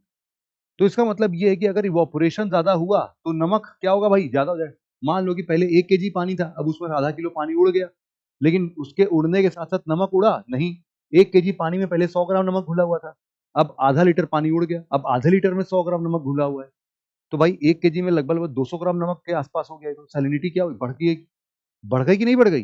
तो हमने क्या बोला, इवापोरेशन अगर बढ़ा तो इसका मतलब बेटा क्या, सैलिनिटी, अरे बढ़ जाएगी, बहुत ही बढ़िया, बहुत ही बढ़िया, दिमाग लगा तो रहे हो यार तुम लोग, दिमाग की कमी थोड़ी ना है। तो हमने यहां पर बोला सबसे पहले क्या, कि अगर इवापोरेशन बढ़ा तो इसका मतलब है सैलिनिटी भी बढ़ जाएगी भाई साहब, इसमें कोई शक ही नहीं है।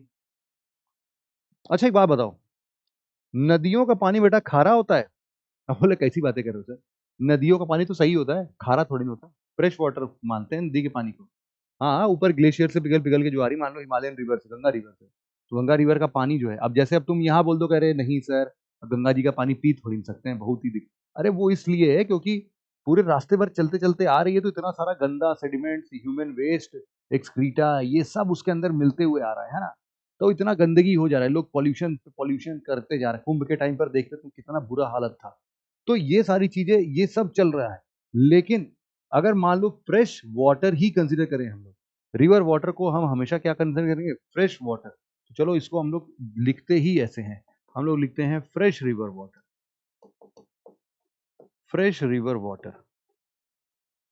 इसमें क्या है बेटा कि अगर फ्रेश रिवर वाटर अगर तुमने कहीं पर बढ़ा दिया, फ्रेश रिवर वाटर पहले आता कहां से भाई, हम बोल रहे हैं सर ये ना ग्लेशियर्स जब मेल्ट होते हैं, ग्लेशियर्स मेल्ट जब होते हैं तब फ्रेश रिवर वाटर बनता है। और जब भी हम किसी समुद्र के पानी में बेटा अगर फ्रेश रिवर वाटर ऐड कर देंगे तो इसका मतलब क्या होगा, सैलिनिटी के साथ क्या होगा भाई, सैलिनिटी तो कम हो जाएगी। पहले समुद्र का पानी 1 kg पानी में बेटा क्या था, 1 kg पानी में 100 ग्राम नमक घुला हुआ था, तुमने वहां पर फ्रेश वाटर जो है 1 kg और जोड़ दिया, तो अब वही 100 ग्राम नमक 200 या फिर 2 kg पानी में चल रहा है। अब 2 kg पानी में अगर 100 ग्राम नमक है तो मतलब 1 kg में तो 85 ग्राम हुआ, पहले 100 ग्राम था 1 kg में, तो क्या हुआ, सैलिनिटी कम हो गई कि नहीं हो गई। तो हम बोलेंगे फ्रेश वाटर अगर कहीं पर आ रहा है तो वहां की सैलिनिटी जो है, सैलिनिटी जो है वो कम हो जाएगी, कम हो जाएगी। मतलब कि अगर मैं तुम्हें इस चीज की एग्जांपल दूं ना तो तुम इसको बहुत अच्छे तरीके से समझ लोगे।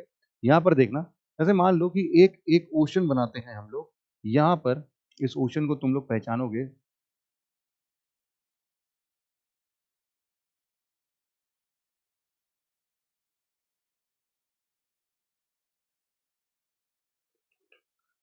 ये जो हिसाब किताब बन रहा है बेटा वो बन रहा है मेडिटेरेनियन सी का,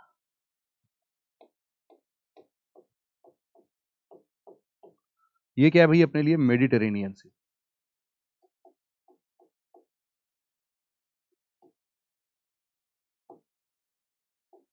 और इसी के ऊपर ही साथ बेटा यहां पर एक और ओशन बना देता हूं मैं, वो ओशन कुछ ऐसा है, इस ओशन में बहुत ही ज्यादा खासियत है,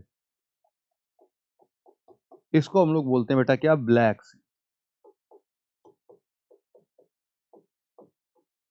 ब्लैक सी।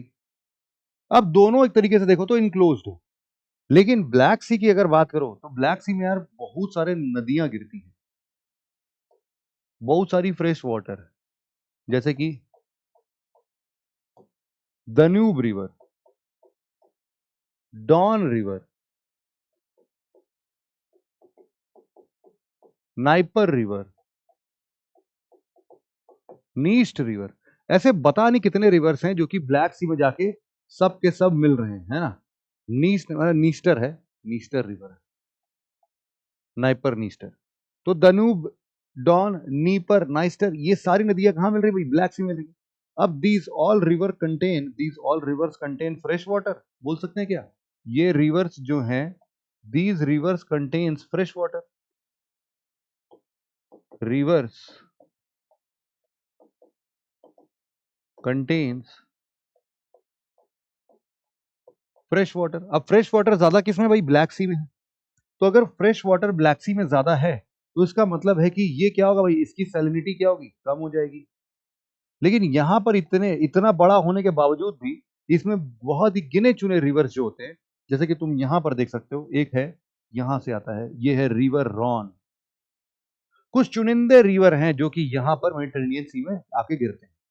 तो इसका मतलब क्या होगा भाई, इसका मतलब होगा कि अगर हम लोग सैलिनिटी कंपेयर करें, सैलिनिटी किसकी, अगर हम लोग कंपेयर करते हैं मेडिटेरेनियन सी की सैलिनिटी ब्लैक सी के साथ में, सैलिनिटी ब्लैक सी की, तो ज्यादा किसकी मिलेगी भाई, मेडिटेरेनियन सी की मिलेगी बेटा, मेडिटेरेनियन सी की। इसमें कोई शक या डाउट होना नहीं चाहिए। भाई क्लियर हो गया क्या, सैलिनिटी ज्यादा किसकी होगी, मेडिटेरेनियन सी, क्योंकि इसमें फ्रेश वाटर कम मिलता है, फ्रेश वाटर कम मिलता है। बिल्कुल सही बात है, बिल्कुल सही बात है सर।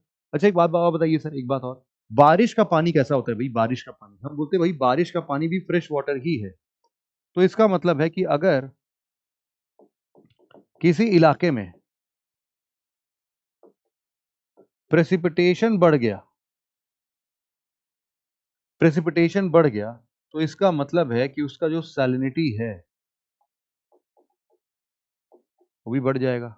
सेम वही किस्सा जो ऊपर था। हमने बोला अभी तक 1 केजी पानी में 100 ग्राम नमक मिला हुआ था, तब तक बारिश हो गई। ओहो! इतना ज़्यादा बारिश! 1 केजी पानी तो और ऐड हो गया। अभी 2 केजी पानी में 100 ग्राम नमक मिला हुआ है। तो इसीलिए क्या हुआ, सैलिनिटी कम हो गई भई, सैलिनिटी क्या हो गई? कम हो गई। अगर हम लोग से कोई पूछ ले कि सर ज़रा एक काम करिएगा, आप बताइएगा हमें कि ये जो पूरा का पूरा अपने पास में ये जो वर्टिकल डिस्ट्रीब्यूशन ऑफ सैलिनिटी, जैसे भी टेम्परेचर का बताया था, वैसे ही वर्टिकल डिस्ट्रीब्यूशन ऑफ सैलिनिटी की अगर हम बात करें, तो इसको कैसे ड्रॉ करेंगे हम? अच्छा भाई, ठीक है। इसके लिए भी हम लोग क्या करते हैं, यही सेम ही चीज़ कर रहे हैं, यही सेम चीज़ हम लोग करते हैं। यहाँ पर हम वही डब्बा बना लेते हैं यार फिर से।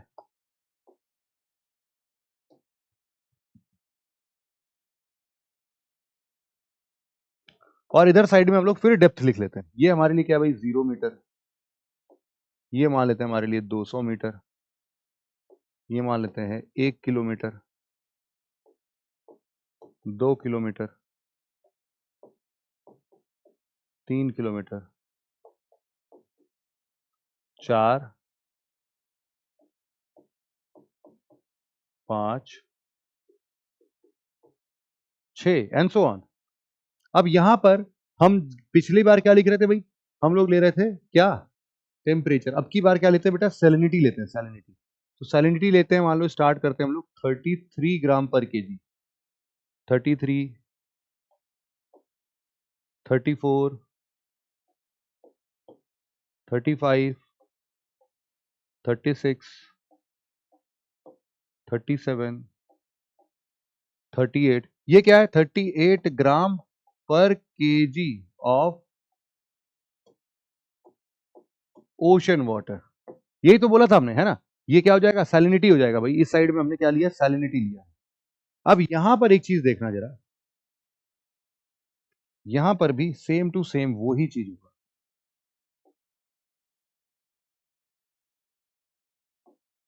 यहां पर भी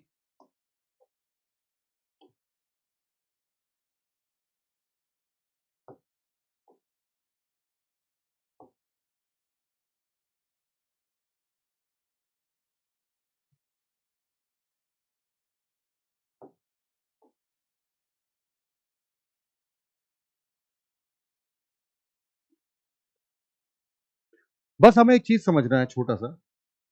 अगर हम लोग सैलिनिटी रिप्रेजेंट करते हैं, सैलिनिटी रिप्रेजेंट करते टाइम पर अगर हम लोग बात करते हैं किसकी, इक्वेटर के साइड की अगर हम लोग थोड़ी सी बात करें,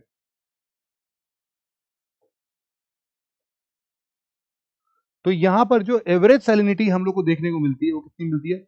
लगभग लगभग 35 पर मिल रही है ना। तो हम लोग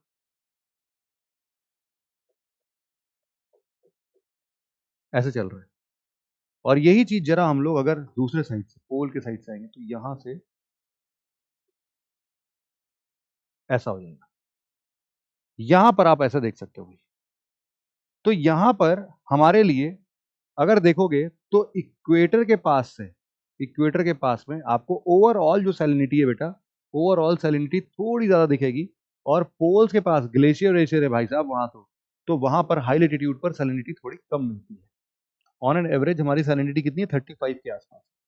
तो ये वाला मान लेते हैं, ये वाला हमारे लिए कैसा है? ये वाला जो है हमारे लिए वो है बेटा हमारे लिए हाई, हाई लैटिट्यूड का।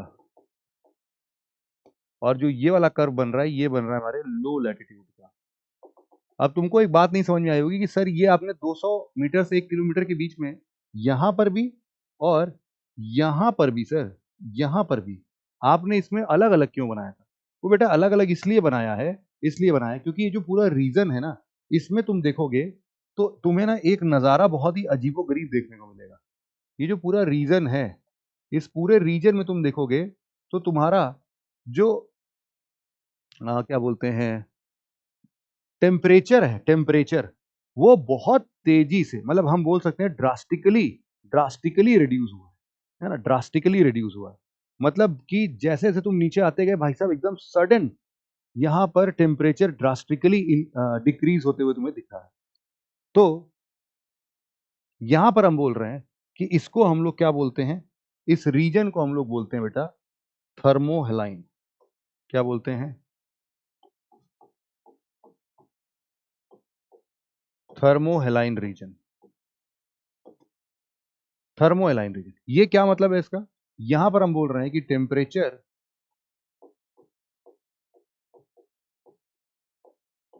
ड्रास्टिकली चेंजेस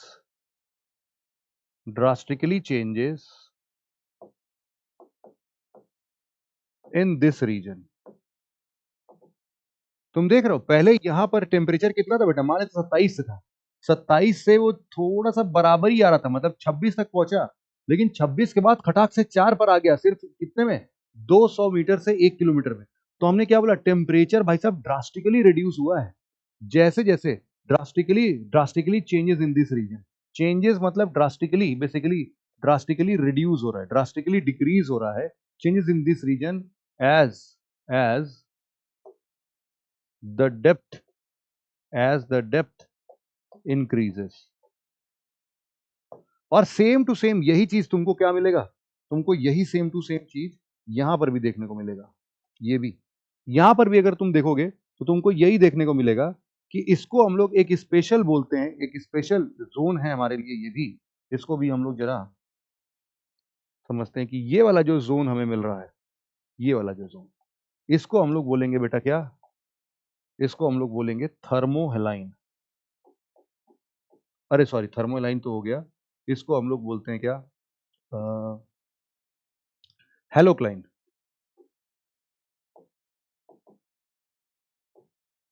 यहां पर हेलोक्लाइन बोल रहे हैं हम इसको, हेलोक्लाइन मतलब कि यहां पर ये जो रीजन है, यहां पर हम बोल रहे हैं सैलिनिटी। सैलिनिटी बेसिकली यहां पर भी देखा जाए तो डिक्रीजेस ही है, salinity decreases, decreases rapidly, decreases rapidly on increasing the depth, on increasing the depth. यही चीज है हमारे लिए, है ना। यहां पर हम लोग को vertical temperature, sorry vertical salinity का डिस्ट्रीब्यूशन यहां पर हम लोग को देखने को मिल गया। इतनी बातें आई थिंक आपके मन में बिल्कुल क्लियर होंगी, छप गई होंगी। अब यहां से आपको कोई भी समस्या छोटी या बड़ी देखने को नहीं मिलेंगी। ठीक है भाई, यहां तक आपका सैलिडिटी और ये पूरा का पूरा फंडा क्लियर। अब ये बेटा पूरा नीचे तक चलेगा, वैसे यहां पर आप बना सकते हो कि लगभग लगभग जो 35 डिग्री, 35 डिग्री कह रहा हूं, 35 ग्राम पर केजी ऑफ वाटर है, वो कॉन्स्टेंटली अब नीचे तक वही चलेगा। यहां पर अब इन्हीं सारे डिस्ट्रीब्यूशंस को पढ़ने के बाद हमको रियलाइज होता है बेटा क्या, अपना ओशन करेंट। ओशन करंट्स क्या है, कैसे है, क्यों है, जरा हम समझते हैं। सबसे पहले तो ये समझ में आया कि ओशन करंट्स बेसिकली है क्या। हम लोग बोलते हैं ओशन करंट्स बेटा क्या है, हॉरिजॉन्टल मूवमेंट ऑफ वाटर। क्या है, फिर से मेरे साथ साथ बोलना, क्या है, हॉरिजॉन्टल मूवमेंट ऑफ वाटर। पूरा का पूरा पानी ही नहीं चलता बेटा, सिर्फ ऊपरी एक सतह, ऊपरी का एक लेयर जो है वो मूव करता है हॉरिजॉन्टल। वो क्या मूव करता है बेटा, हॉरिजॉन्टली मूव करता है पानी के ऊपर। जैसे मान लो कि अगर अगर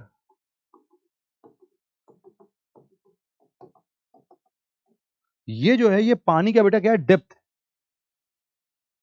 ये क्या है, पानी का डेप्थ। तो हम बोल रहे हैं कि ये बड़े से ओशन में पानी का डेप्थ जो हम देख रहे हैं, उसमें से ऊपरी एक लेयर होगा, ऊपर का एक लेयर होगा जो कि मूव करेगा। ये जो ऊपर का हिस्सा है सिर्फ वो ही मूव करे। कहां कहां, हम बोल रहे हैं भाई साहब इधर चले जाओ, इधर चले जाओ, मतलब इधर आगे पीछे करना है, इधर चले जाओ, जहां पर भी जाओ, लेकिन तुम हॉरिजॉन्टल मूवमेंट करो, सिर्फ सिर्फ हॉरिजॉन्टल मूवमेंट, है ना। अब जैसे तुमको ये बात अगर नहीं पच रही है तो मैं इसी चीज को ऐसा बना देता हूं, ये लो भाई, अभी तुमको दिख जाएगा ये पूरा, है ना।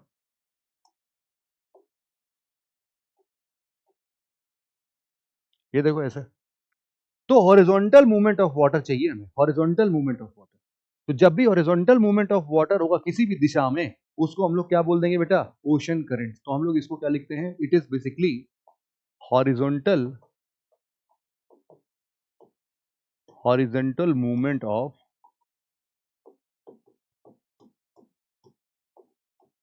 Ocean water. और ये जैसे हमारे प्रिवेलिंग विंड्स होते हैं बेटा, प्रिवेलिंग विंड्स जैसे होते हैं, प्रिवेलिंग विंड याद है, परमानेंट विंड, हमेशा पूरे साल भर अर्थ पर वैसे ही घूमते टहलते रहते हैं, वैसे हमारे ओशन करेंट्स भी होते हैं, जो कि हमारे ग्लोब पर बिल्कुल एक फिक्स्ड पाथ में ही ट्रैवल करते हैं। उनका पाथ फिक्स है। उनको बचपन से उनके मम्मी पापा ने सिखाया कि बेटा देखो, अनजाने लोग के पास मत जाना, तुमको सीधे घूम के वहीं जाना है जहां पर मैंने तुम्हें बताया है। तो हर बार वो वहीं बहते हैं, और हमारा क्लाइमेटिक कंडीशन ही विंड सिस्टम है, बहुत सारी चीजें हैं जो कि फेवर ही उनको उसी डायरेक्शन में बहने को बोलती हैं। और ऐसा क्यों है हम बताते हैं। लेकिन ओशन करंट्स के अगर तुम कुछ बेसिक बातों को समझोगे तो तुमको ये बात बहुत ही साफ तरीके से पता चल जाएगी कि अच्छा सर, ये बात तो सही कह रहे हैं कि रेगुलर पाथ ऑफ वाटर है यहाँ पर। क्या बेटा? Regular path of water, regular path of water in a definite direction, in a definite direction, मतलब डायरेक्शन बिल्कुल फिक्स है भाई, चेंज नहीं होगा। यहां पर हम लोग बोल रहे हैं ये क्या है हमारे लिए, जैसे उधर लिखा है हमने, हम बोल रहे हैं कि ये बेसिकली हमारे लिए क्या है, एक बैंड ऑफ वाटर। क्या है भाई? बैंड ऑफ वाटर, मतलब कि एक जत्था है पानी का, जो कि ऊपरी सरफेस पर हम यहां पर देख पा रहे हैं। ऊपरी सरफेस का ये जो जत्था है, this is known as band of water, band of water या फिर ocean water flowing in a fix direction. Band of ocean water कर देते हैं इसको, ocean water flowing in a fixed direction. इसी को हम लोग क्या बोल रहे हैं? इसी को हम लोग बोल रहे हैं भाई साहब ओशन करंट। अब सबसे पहले तुम्हें मैं बता देता हूं कि ओशन करंट्स के पीछे मेजर फैक्टर्स क्या क्या रिस्पॉन्सिबल हैं। हम लोग बोलते हैं कि बेसिक फैक्टर्स या फिर फोर्सेस, बेसिक फैक्टर्स या फोर्सेस, बेसिक फैक्टर या फोर्सेस बिहाइंड ओशन करंट।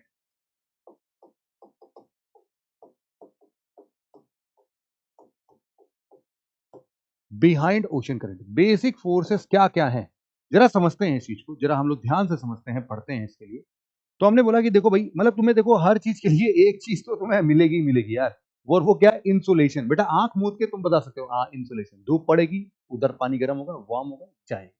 तो जायज सी बात है कि फैक्टर रिस्पॉन्सिबल कहां पर आ रहे हैं? Heating bye solar energy. सबसे पहला हम लोग क्या लिख सकते हैं? Heating bye solar energy. अभी अभी पढ़ा भी हमने, टेम्परेचर सैलिनिटी की बात की भी है। हम लोग बोल रहे हैं जैसे जैसे बेटा हीटिंग ऑफ सोलर एनर्जी होगा, तो एक बात बताओ, पानी का जो टेम्परेचर है, वाटर का जो टेम्परेचर है, वो वाटर का टेम्परेचर बढ़ जाएगा। और हम बोल रहे हैं जब भी वाटर का टेम्परेचर बढ़ेगा बेटा, तो क्या वाटर एक्सपैंड होगा? बिल्कुल होगा भाई।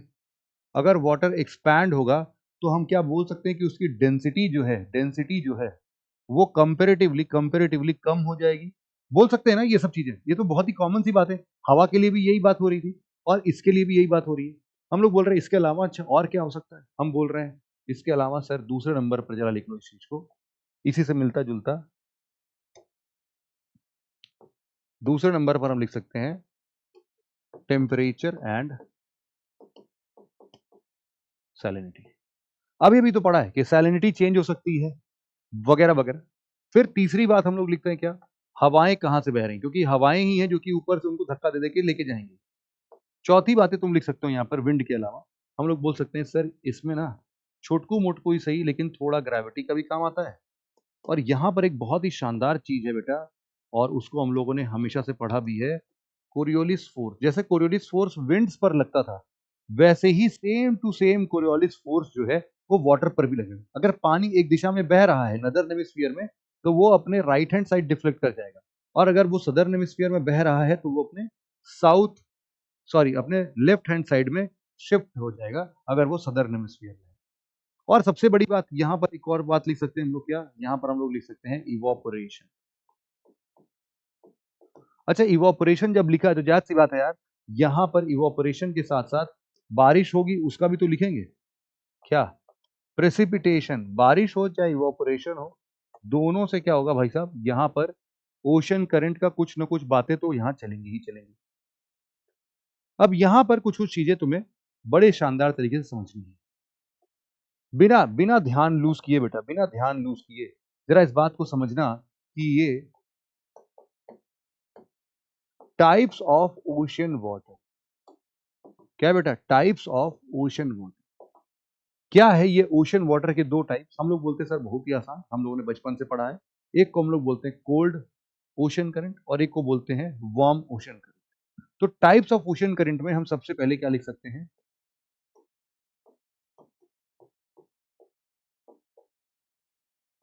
वार्म ओशन करंट, और दूसरा लिख सकते हैं क्या?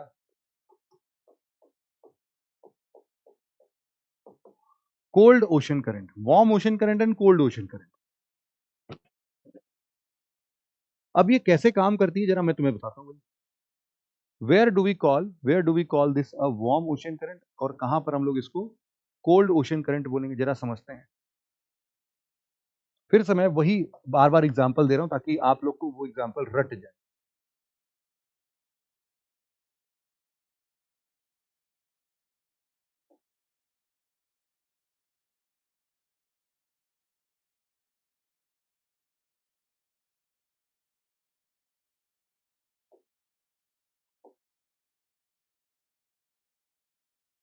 यहां पर आप जरा मेरे साथ साथ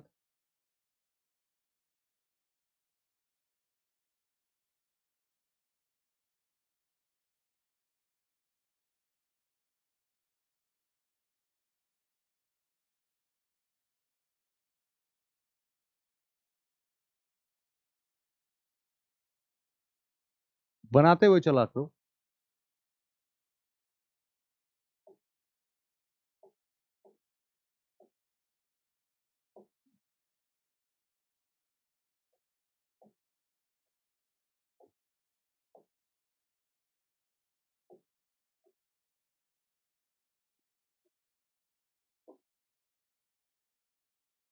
जरा अब इस चीज को हम लोग ध्यान से समझते हैं, सुनते हैं, देखते हैं। ये जो पूरा मैप मैंने बनाया है, सबसे पहले यहां पर मैं आपको कुछ कुछ बातें बताता हूँ। देखो क्या होता है कि जब भी हम लोग, चलो इक्वेटर पहले ड्रॉ कर लेते हैं एक तो।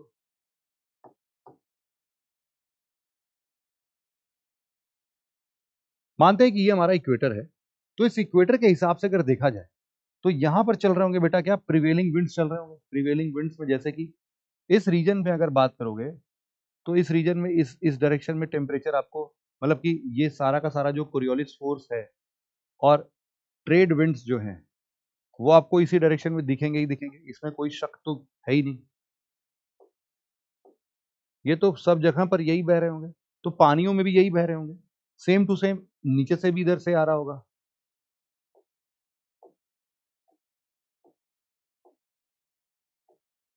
मतलब इसमें तो कोई शक ही नहीं है ना कि ये विंड्स कहीं पर स्टॉप होंगे, कि अरे नहीं भैया परमानेंट विंड्स है। तो जहां जहां पर इनको बेटा पानी मिलेगा, जहां जहां पर इनको पानी मिलेगा, और दूसरी बात क्या है कि धूप जो है वो यहाँ पर ठीक ठाक पड़ रही होगी, तो इसका मतलब है कि ये सारे के सारे पानी को, ये सारे के सारे पानी को बेटा अपने इस डायरेक्शन में मूव करेंगे कि नहीं? तुम खुद ही सोचो इस बात को, इस डायरेक्शन में मूव करेंगे कि नहीं? सारा का सारा पानी जो है वो क्या इस डायरेक्शन में इक्वेटर पर नहीं चलने लगेगा?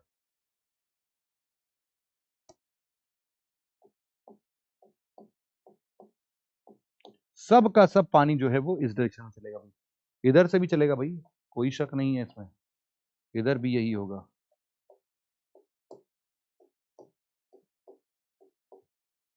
ये होगा क्या?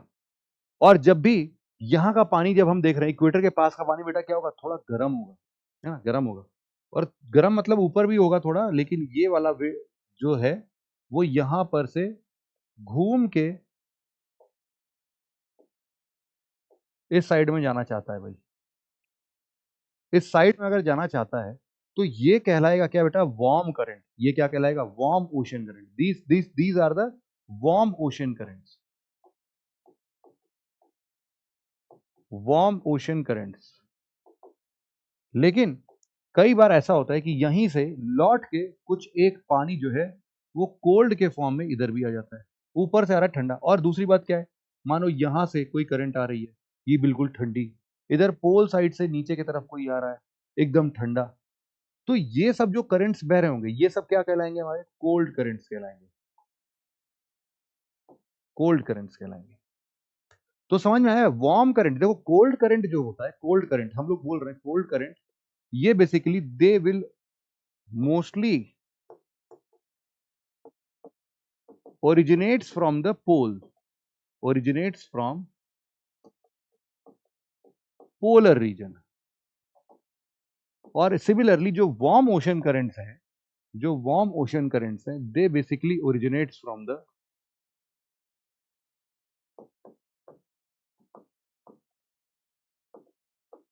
originates near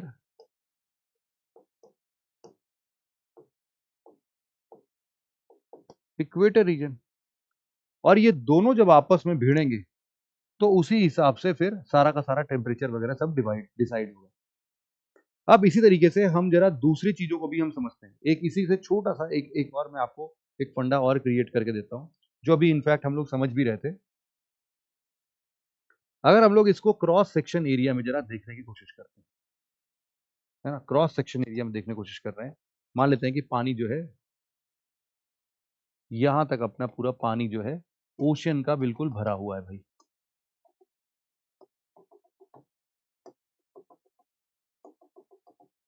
ये है भाई।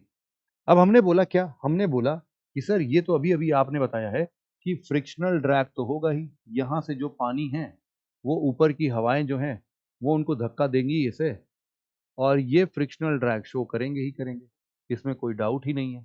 हाँ, ये बिल्कुल सही बात है, फ्रिक्शनल ड्रैग तो ये शो करेंगे ही करेंगे। और यहाँ पर जो पानी का लेवल होगा, पानी का जो लेवल होगा वो कुछ ऐसा हो सकता है। पानी का जो लेवल होगा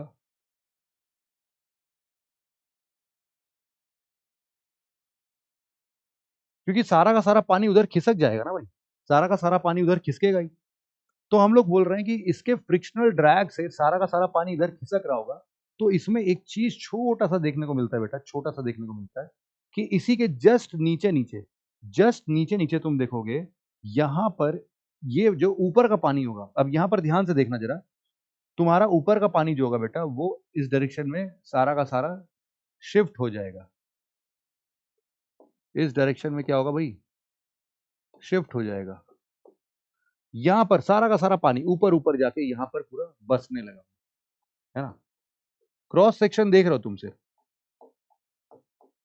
लेकिन इस गैप को कंपेंसेट करने के लिए, इस लेवल को मेंटेन करने के लिए सारा का सारा पानी इधर इकट्ठा होगा तो जमीन चीर फाड़ के अंदर थोड़ी घुस जाएगा भाई या तो ये नीचे जाएगा, नीचे घुसेगा, है ना। तो ये जो भी एक्स्ट्रा पानी होगा, जो भी एक्स्ट्रा पानी होगा बेटा, जो ठंडा पानी होता है, वो जो ठंडा पानी होता है वो क्या करेगा, यहां से नीचे के दिशा में सिंक हो जाएगा, नीचे के दिशा में आ जाएगा। एक तो ये ऑप्शन है। एक ऑप्शन ये है कि एक करंट ऐसा भी होता है कि जो पानी आता है इसी से बेटा क्या होता है, इसको कंपेंसेट करने के लिए एक उल्टे डायरेक्शन में सेम टू सेम ऐसे ही पानी अंदर के सरफेस पर चल रहा होता है, अंदर की सतह पर चल रहा होता है। इसको हम लोग क्या बोलते हैं भाई, रिवर्स करंट बोलते हैं, रिवर्स करंट बोलते हैं। और कई बार ऐसा भी होगा कि जो पानी यहां पर है नीचे के साइड पर, ये पानी भी इसको फुलफिल कंपेंसेट करने के लिए ऊपर की तरफ आती है। तो हमेशा याद रखना बेटा, इसको हम लोगों ने क्या बोला था, इसको हम लोगों ने बोला था बेटा अपवेलिंग। अपवेलिंग, जैसे ये अपवेलिंग है वैसे ही ये जो है ये अपने लिए डाउनवेलिंग है, डाउनवेलिंग है,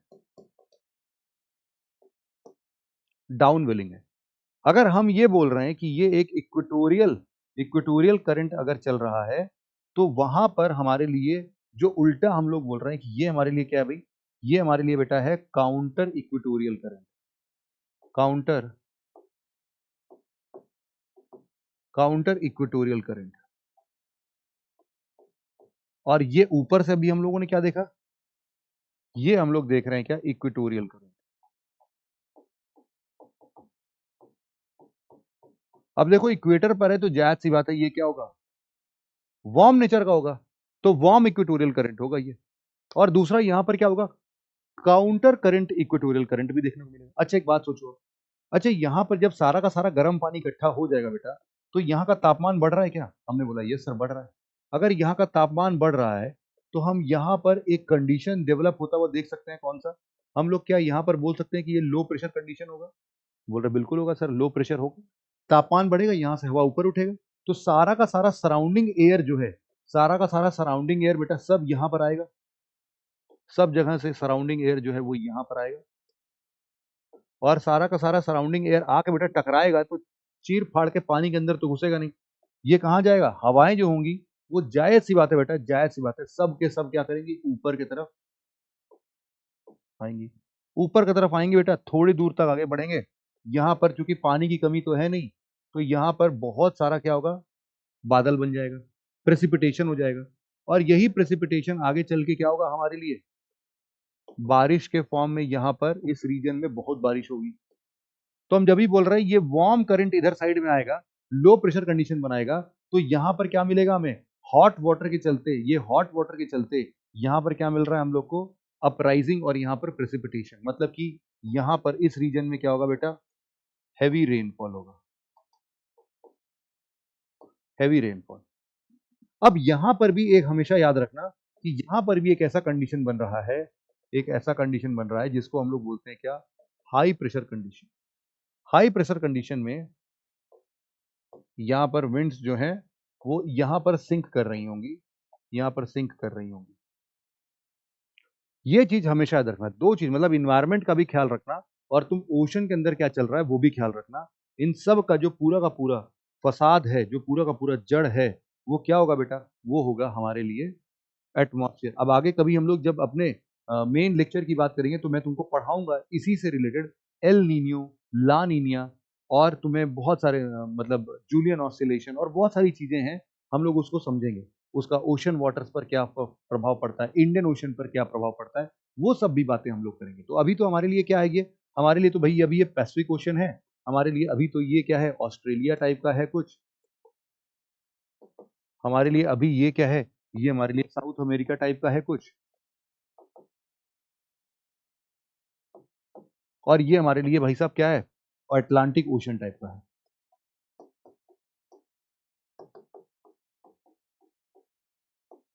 अटलांटिक ओशन है। तो कुछ कुछ बातें आई थिंक तुम्हारे लिए बेटा क्लियर हो गई होंगी, है ना। अगर तुमसे बोला जाए जब भी ऐसा सिचुएशन होगा जहां पर भी डाउनवेलिंग सिचुएशन आएगा, लो प्रेशर कंडीशन बनेगा, वहां पर बेटा हम लोग के लिए क्या होगा, बारिश होगी, बारिश होगी, हैवी रेनफॉल होगी। लेकिन उल्टे साइड में, मतलब ऐसे सिचुएशन में गर्मी में तुम देखोगे तो ऑस्ट्रेलिया में बारिश होगा ही होगा, अब इसे तुम नकार नहीं सकते। तो अब मोटा मोटा अब हमारे लिए बेटा इसी चीज को हम अगर और थोड़ा और क्लियरली अगर इस चीज को पूरे वर्ल्ड लेवल पर डिफाइन करें कि हमारे पास क्या क्या करंट सिस्टम है, तो जरा हम उसको भी देख लेते हैं। हमारे लिए अब ये पूरा सिस्टम जो है, हम एक वर्ल्ड मैप में अगर ड्रॉ करने की कोशिश करें तो हमारे पास में बड़े सारे,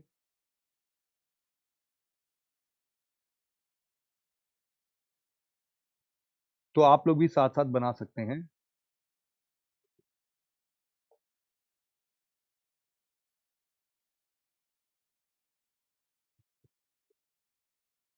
साथ साथ बनाते रहना भाई।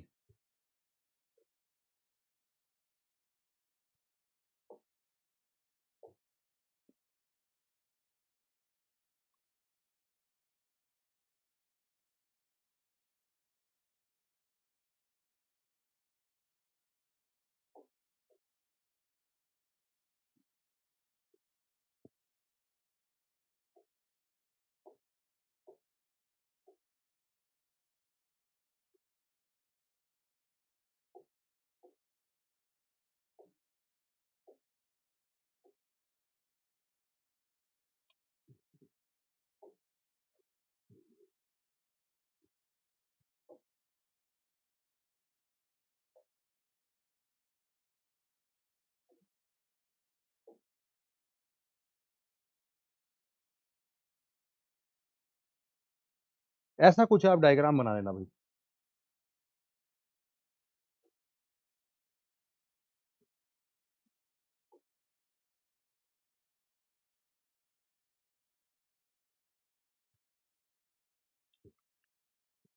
मैं जानबूझ के इनको उड़ा ही देता हूँ, इन्होंने बहुत नाश किया था अपना।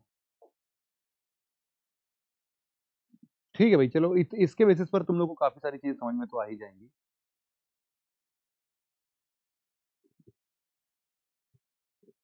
लेट्स स्टार्ट विथ चलो एक इक्वेटर पहले ड्रॉ कर लेते हैं और उसके बेसिस पर फिर हम स्टार्ट करते हैं अपना।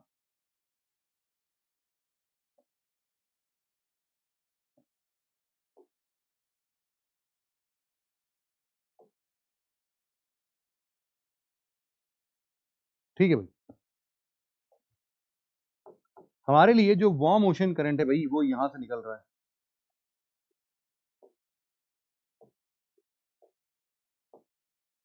हम इस वार्म ओशन करंट से क्या क्या समझते हैं जरा देखना। सबसे पहले ऊपर वाले की बात करते हैं, तो हम लोग इसको क्या बोलते हैं बेटा, नॉर्थ इक्वेटोरियल करंट, या फिर हम इसको नॉर्थ इक्वेटोरियल अटलांटिक करंट बोल सकते हैं। ये हमारे लिए क्या है, इसको लिख लेते हैं हम लोग नॉर्थ इक्वेटोरियल करंट, और ये क्या है हमारे लिए, साउथ इक्वेटोरियल करंट। अब ये जो नॉर्थ इक्वेटोरियल करंट है बेटा, ये हमारे लिए क्या होगा, ऊपर आएगा। ऊपर आते आते ये बेसिकली हमारा नॉर्थ इक्वेटोरियल करंट जो है वो यहां पर ना दो पार्ट्स में डिवाइड हो गया है। यहां पर ये क्या होगा, ये दो पार्ट्स में डिवाइड होगा।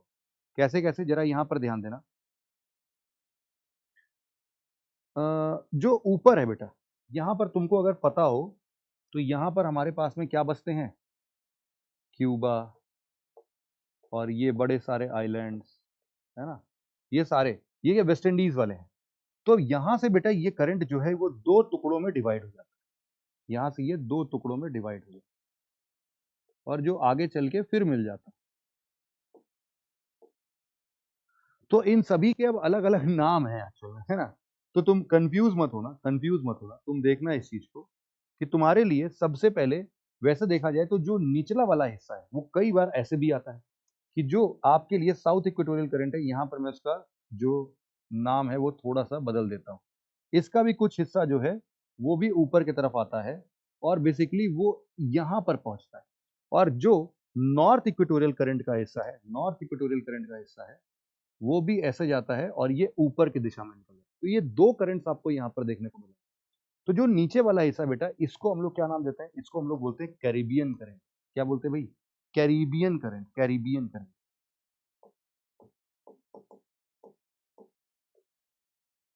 Caribbean current. और बेटा जो इधर अंदर के साइड में आ रहा है ना, यहीं पर देख रहे हो तुम, फ्लोरिडा है, फ्लोरिडा, तो हम इसको क्या बोलते हैं बेटा, फ्लोरिडा करंट बोलते हैं, फ्लोरिडा करंट। और फ्लोरिडा करंट मतलब ये वाला हिस्सा, ये वाला है। और जो ऊपर से आ रहा है, कैरिबियन, कैरिबियन के ऊपर से आता है बेटा, इसको हम लोग क्या बोलते हैं, एंटीलिस करंट बोलते हैं, एंटीलिस करंट, है ना। इसको क्या बोलते हैं भाई हम लोग, एंटीलिस करंट। ये वाला जो हमारे लिए है वो क्या है भाई, एंटीलिस करंट। और अब यहां पर ध्यान देना, एंटीलिस करंट जो है, अब वो कई बार यहां से ऊपर की दिशा में चलती है ना, ऊपर की दिशा में चलती है। ये वाला जो हिस्सा, ये वाला है, इसको हम लोग क्या बोलते हैं बेटा, यहां पर हम इसको क्या बोलते हैं, गल्फ करंट बोलते हैं, गल्फ करंट, है ना। गल्फ करंट हम लोग बोलते हैं, गल्फ स्ट्रीम बोलते हैं। गल्फ करंट की जगह पर चलो तुम लिख लो क्या है, गल्फ स्ट्रीम बोल दो इसको, गल्फ स्ट्रीम। अब यही जो गल्फ स्ट्रीम है बेटा, यही जो गल्फ स्ट्रीम है वो यहां से ड्रिफ्ट करते हुए ऊपर की तरफ चली जाती है, यहां से ड्रिफ्ट करते हुए ऊपर की तरफ जाती। इसी को हम लोग क्या बोलते हैं, नॉर्थ अटलांटिक ड्रिफ्ट करंट, है ना। इसी को हम बार बार क्या बोल रहे थे अभी तक, north Atlantic drift current, north Atlantic drift current. अभी जो नॉर्थ अटलांटिक ड्रिफ्ट करंट है बेटा, कई बार ऊपर से एक एकदम ठंडी चिल्ड हवाएं यहां से गुजरती है, यहां पर आती हैं और ये न्यू फाउंडलैंड के आसपास में ये सब मिलते हैं। न्यू फाउंडलैंड मैंने तुम्हें पहले बताया था, ग्रैंड बैंक मैंने बताया था। तो यहां पर इसको हम लोग क्या बोलते हैं भाई, इसको हम लोग बोलते हैं बेटा लैब्राडोर करंट। हाँ, लैब्राडोर जो कुत्ता वाला है वही है, लैब्राडोर करंट, लैब्राडोर करंट। ये ठंडी है, ठंडी है बिल्कुल, लैब्राडोर करंट। और यहां पर इसके बाद यही हिस्सा जब ये ऊपर से और ऊपर चला जाता है, ये कहाँ पहुंचता है भाई, ये आगे बढ़ता है, आगे बढ़ता है। इसका कलर थोड़ा सा बदल देते हैं यार, यहाँ पर इस कलर से बनाते हैं, ये इधर चलता है, तो इसको हम लोग क्या बोलते हैं, हम लोग बोलते हैं इसको नॉर्वीजियन करंट, नॉर्वीजियन करंट। अच्छा, एक चीज और यहाँ पर देखने को मिलेगा, ये जो नॉर्थ अटलांटिक ड्रिफ्ट था, इसी का एक हिस्सा जो है, इसी का एक हिस्सा, गल्फ स्ट्रीम का एक हिस्सा जो है बेटा, वो नीचे की तरफ आ जाता है, नीचे की तरफ आता है। और नीचे की तरफ आता है तो ये अफ्रीका के पास जब ये पहुंचता है बेटा, अफ्रीका के पास जब ये पहुंचता है, तो इसी को हम लोग क्या बोलते हैं, canary current, canary current, canary current. और ये कैनरी करंट जो है वो यहाँ पर आते आते पूरा इस तरीके से बिहेव करता है। यहाँ पर तुम देख रहे होगे कि एक ऐसा पूरा सर्कुलेशन जैसा बन गया है ना। इस सर्कुलेशन को हम लोग क्या बोलते हैं बेटा, इस सर्कुलेशन को हम लोग बोलते हैं जायर, जायर बोलते हैं, जायर, GYRE, जायर। तो हम यहां पर अगर चाहें तो इसको क्या लिख सकते हैं, देखो ये अटलांटिक ओशन है और नॉर्थ है, तो हम लोग इसको लिखते हैं क्या बेटा, north Atlantic gyre, north Atlantic gyre. तो ये सारे के सारे करंट्स हमने किसके पढ़े भाई, अभी तक नॉर्थ अटलांटिक ओशन के पढ़े हैं सर। अब जरा हम लोग इसी तरीके से नीचे भी आते हैं, नीचे आते हैं। तो साउथ इक्वेटोरियल करंट का एक हिस्सा जो है वो तो ऊपर चला गया था, लेकिन एक हिस्सा अब जो है वो नीचे की तरफ आ रहा है, नीचे की तरफ आ रहा है। और जब भी नीचे की तरफ आता है बेटा, इसको हम लोग क्या बोलते हैं, इसको हम लोग बोलते हैं बेटा क्या, ब्राजीलियन करंट। यहाँ पर तुमको पता होगा ये ब्राजील है अपना, इसीलिए इसका नाम क्या पड़ जाता है भाई, Brazilian current, Brazilian current.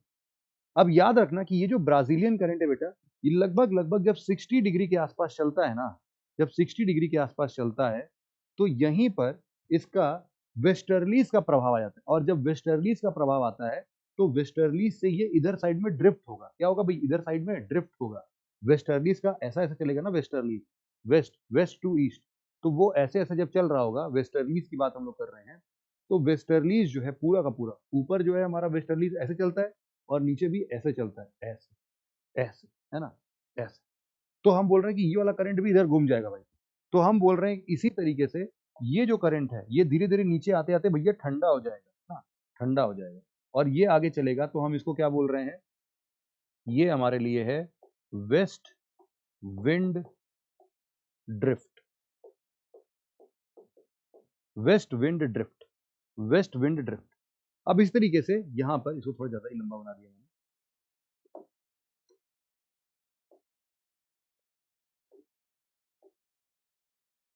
West wind drift. अब एक्चुअल में होता क्या है बेटा कि एक करंट जो है ना, एक करंट जिसको हम लोग वेस्ट विंड ड्रिफ्ट बोल तो रहे हैं, लेकिन ये वेस्ट विंड ड्रिफ्ट जो है ये पूरे के पूरे सदर्न हेमिस्फीयर में बिना किसी रुकावट के मस्त दौड़ता है बेटा, क्योंकि यहाँ पर कोई लैंड सरफेस है ही नहीं और इसकी स्पीड बहुत ज्यादा होती है। वेस्टर्लीज के प्रभाव में आते आते बेटा ये वेस्ट विंड ड्रिफ्ट जो है ना, ये रुकने का नाम ही नहीं लेता है बेटा। ये पूरा का पूरा ग्लोब में नाचता है बेटा, पूरे के पूरे ग्लोब में नाच रहा है, देख रहे हो। इसको क्या बुलाते हैं हम लोग, वेस्ट विंड ड्रिफ्ट। ये पूरे ग्लोब में रन करता है, पूरे ग्लोब में रन करता है भाई। अब इसी तरीके से जब ये यहां पर आया था बेटा, इसका एक हिसाब किताब जरा ऊपर की तरफ चलता है यहां पर, और इसको यहां पर हम लोग क्या बोलते हैं, इसको हम लोग बोलते हैं क्या, हम्बोल्ट। इसको क्या बोलते हैं, हम्बोल्ट करंट, या फिर इसी को हम लोग बेटा क्या बोलते हैं, पेरुवियन करंट या पेरू करंट बोलते हैं, पेरू करंट या हम्बोल्ट करंट बोल सकते हैं इसको। और यहां पर जो यहां से एक हिस्सा आ रहा है बेटा, यहीं से एक हिस्सा जो है यहां से अंदर भी घुसता है, इसी का एक हिस्सा अंदर घुसता है। यहां पर भी हम बोलते हैं कि वार्म और कोल्ड ओशन करंट्स मिलते हैं। इसको हम लोग क्या बोलते हैं, ये आइलैंड जो है बेटा इसका नाम क्या है भाई, फाकलैंड।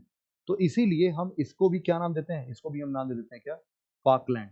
इसको दूसरे पेन से लिख दूं मैं, यहां पर समझ लेना बस कि यहाँ पर जो होता है ये भी क्या होता है भाई, कोल्ड ही होता है, कोल्ड करंट है ये। इसका नाम यहाँ पर लिख देता हूँ मैं, क्या है भाई ये, फाकलैंड करंट, फाकलैंड करंट। तो ये फाकलैंड करंट और ब्राजीलियन करंट मिलते हैं। अब जैसे बेटा ऊपर की दिशा में जब भी ये चल रहा होता है, तो इसका जो वेस्ट विंड ड्रिफ्ट था ना, वेस्ट विंड ड्रिफ्ट जो था, यही वेस्ट विंड ड्रिफ्ट जो है ये ऊपर की दिशा में भी मूव करता है ऐसे। तो वेस्ट विंड ड्रिफ्ट जब ऊपर की दिशा में यहां पर आता है बेटा, तो इस जगह पर हम इसको क्या बोलते हैं, वेनेजुएला करंट बोलते हैं। क्या बोलते हैं भाई इसको, इसको हम लोग बोलते हैं क्या, Venezuela, Venezuela, Venezuela current, Venezuela current. और इसी का एक हिस्सा बेटा, इसी का एक हिस्सा जो है, अब यहां पर से हम लोग देखते हैं कि सदर्न हेमिस्फीयर में सेम टू सेम यहां पर भी क्या चल रहा होगा, साउथ इक्वेटोरियल करंट। क्या है भाई, साउथ इक्वेटोरियल करंट। और ये जो साउथ इक्वेटोरियल करंट है ये हमारे लिए क्या हो रहा होगा, ये भी नीचे की तरफ आएगा। साउथ इक्वेटोरियल करंट की अगर हम बात करते हैं, तो यहाँ पर ये जो चैनल अभी आया है, इसी को हम लोग दो पार्ट पर देख लेते हैं। इसी को यहाँ से दो पार्ट में डिवाइड हो जाता है। एक का नाम हम लोग देते हैं यहाँ वाले जो उधर बाहर के साइड का है, इसको हम लोग क्या बोलते हैं बेटा, मेडागास्कर। ये मेडागास्कर आइलैंड है ना, तो इसीलिए इसका नाम दे देते हैं क्या, मेडागास्कर, मेडागास्कर करेंट। और जो अंदर वाला हिस्सा है उसको हम ऐसा दिखा देते हैं, इस वाले से। जो अंदर वाला है उसको हम लोग क्या नाम देते हैं बेटा, मोजाम्बिक करंट। क्या बोलते हैं भाई, मोजाम्बिक करंट। यहां पर मैं लिख देता हूं,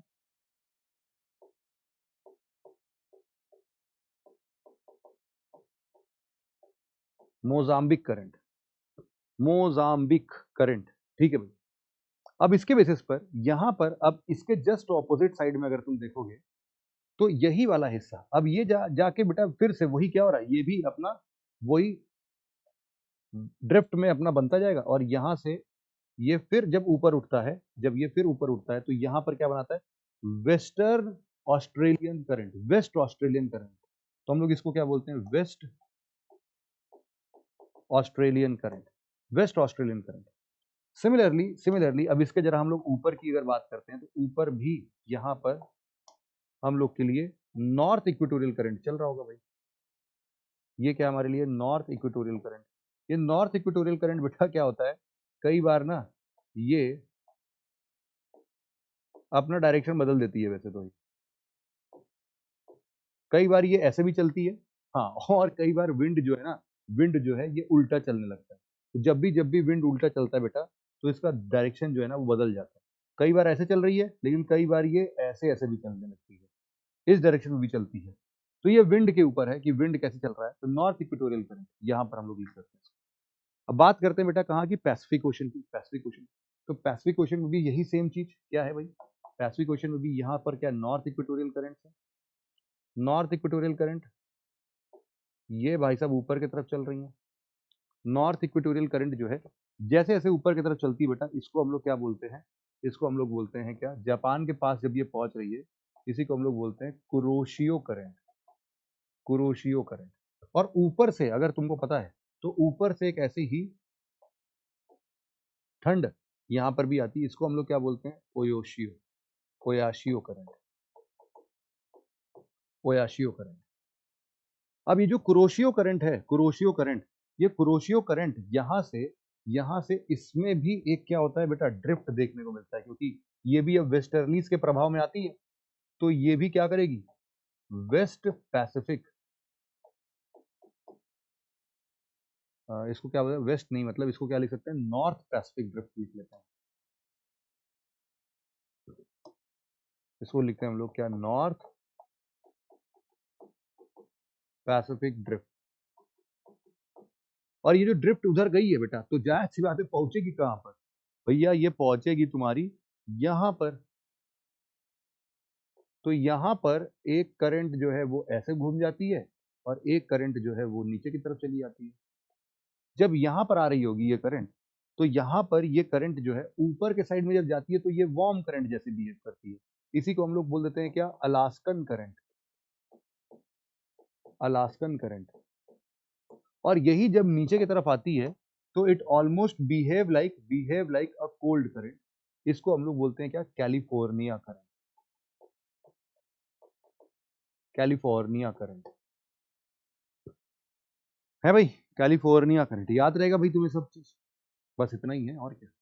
कैलिफोर्निया करंट आती है वही नीचे तक यहाँ पर, और ये कैलिफोर्नियन करंट जो है वो यहाँ पर भी यही चल रही होगी क्या, नॉर्थ इक्वेटोरियल करंट, और नीचे चल रही होगी क्या, south equatorial current.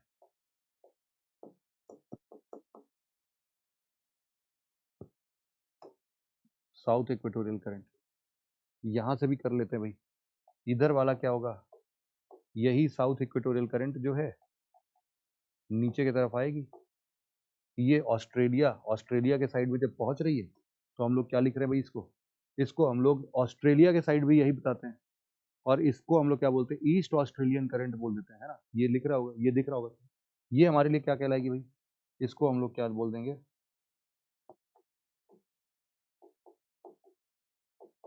East Australian current. यही हमारे लिए क्या है बेटा, यही है थोड़ा हमारा पूरा का पूरा ocean current. And I hope कि आपको मतलब ये, अब देखो पहली बार में तो आई डोंट थिंक कि आपको याद हो पाएगा, लेकिन धीरे धीरे ही सही, अगर आप चाहोगे तो ये पूरा का पूरा हिस्सा जो है तुम्हारा डायग्राम जो है ये पूरा याद हो जाएगा। तो कोशिश करना कि जो पूरा का पूरा ओशन करंट है बेटा, आज अगर तुमने ड्रॉ कर लिया, अगर आज तुमने ड्रॉ कर लिया तो डेफिनेटली बात बता रहा हूँ कि तुमने आज काफी सारी चीजें याद कर ली होंगी। अगर इसी को किताब बंद करके दोबारा से रिवाइज करोगे तो तुमको बहुत सारी चीजें हो सकता है याद आए, कुछ कुछ जहां जहां भूलोगे उसको दोबारा से देखना।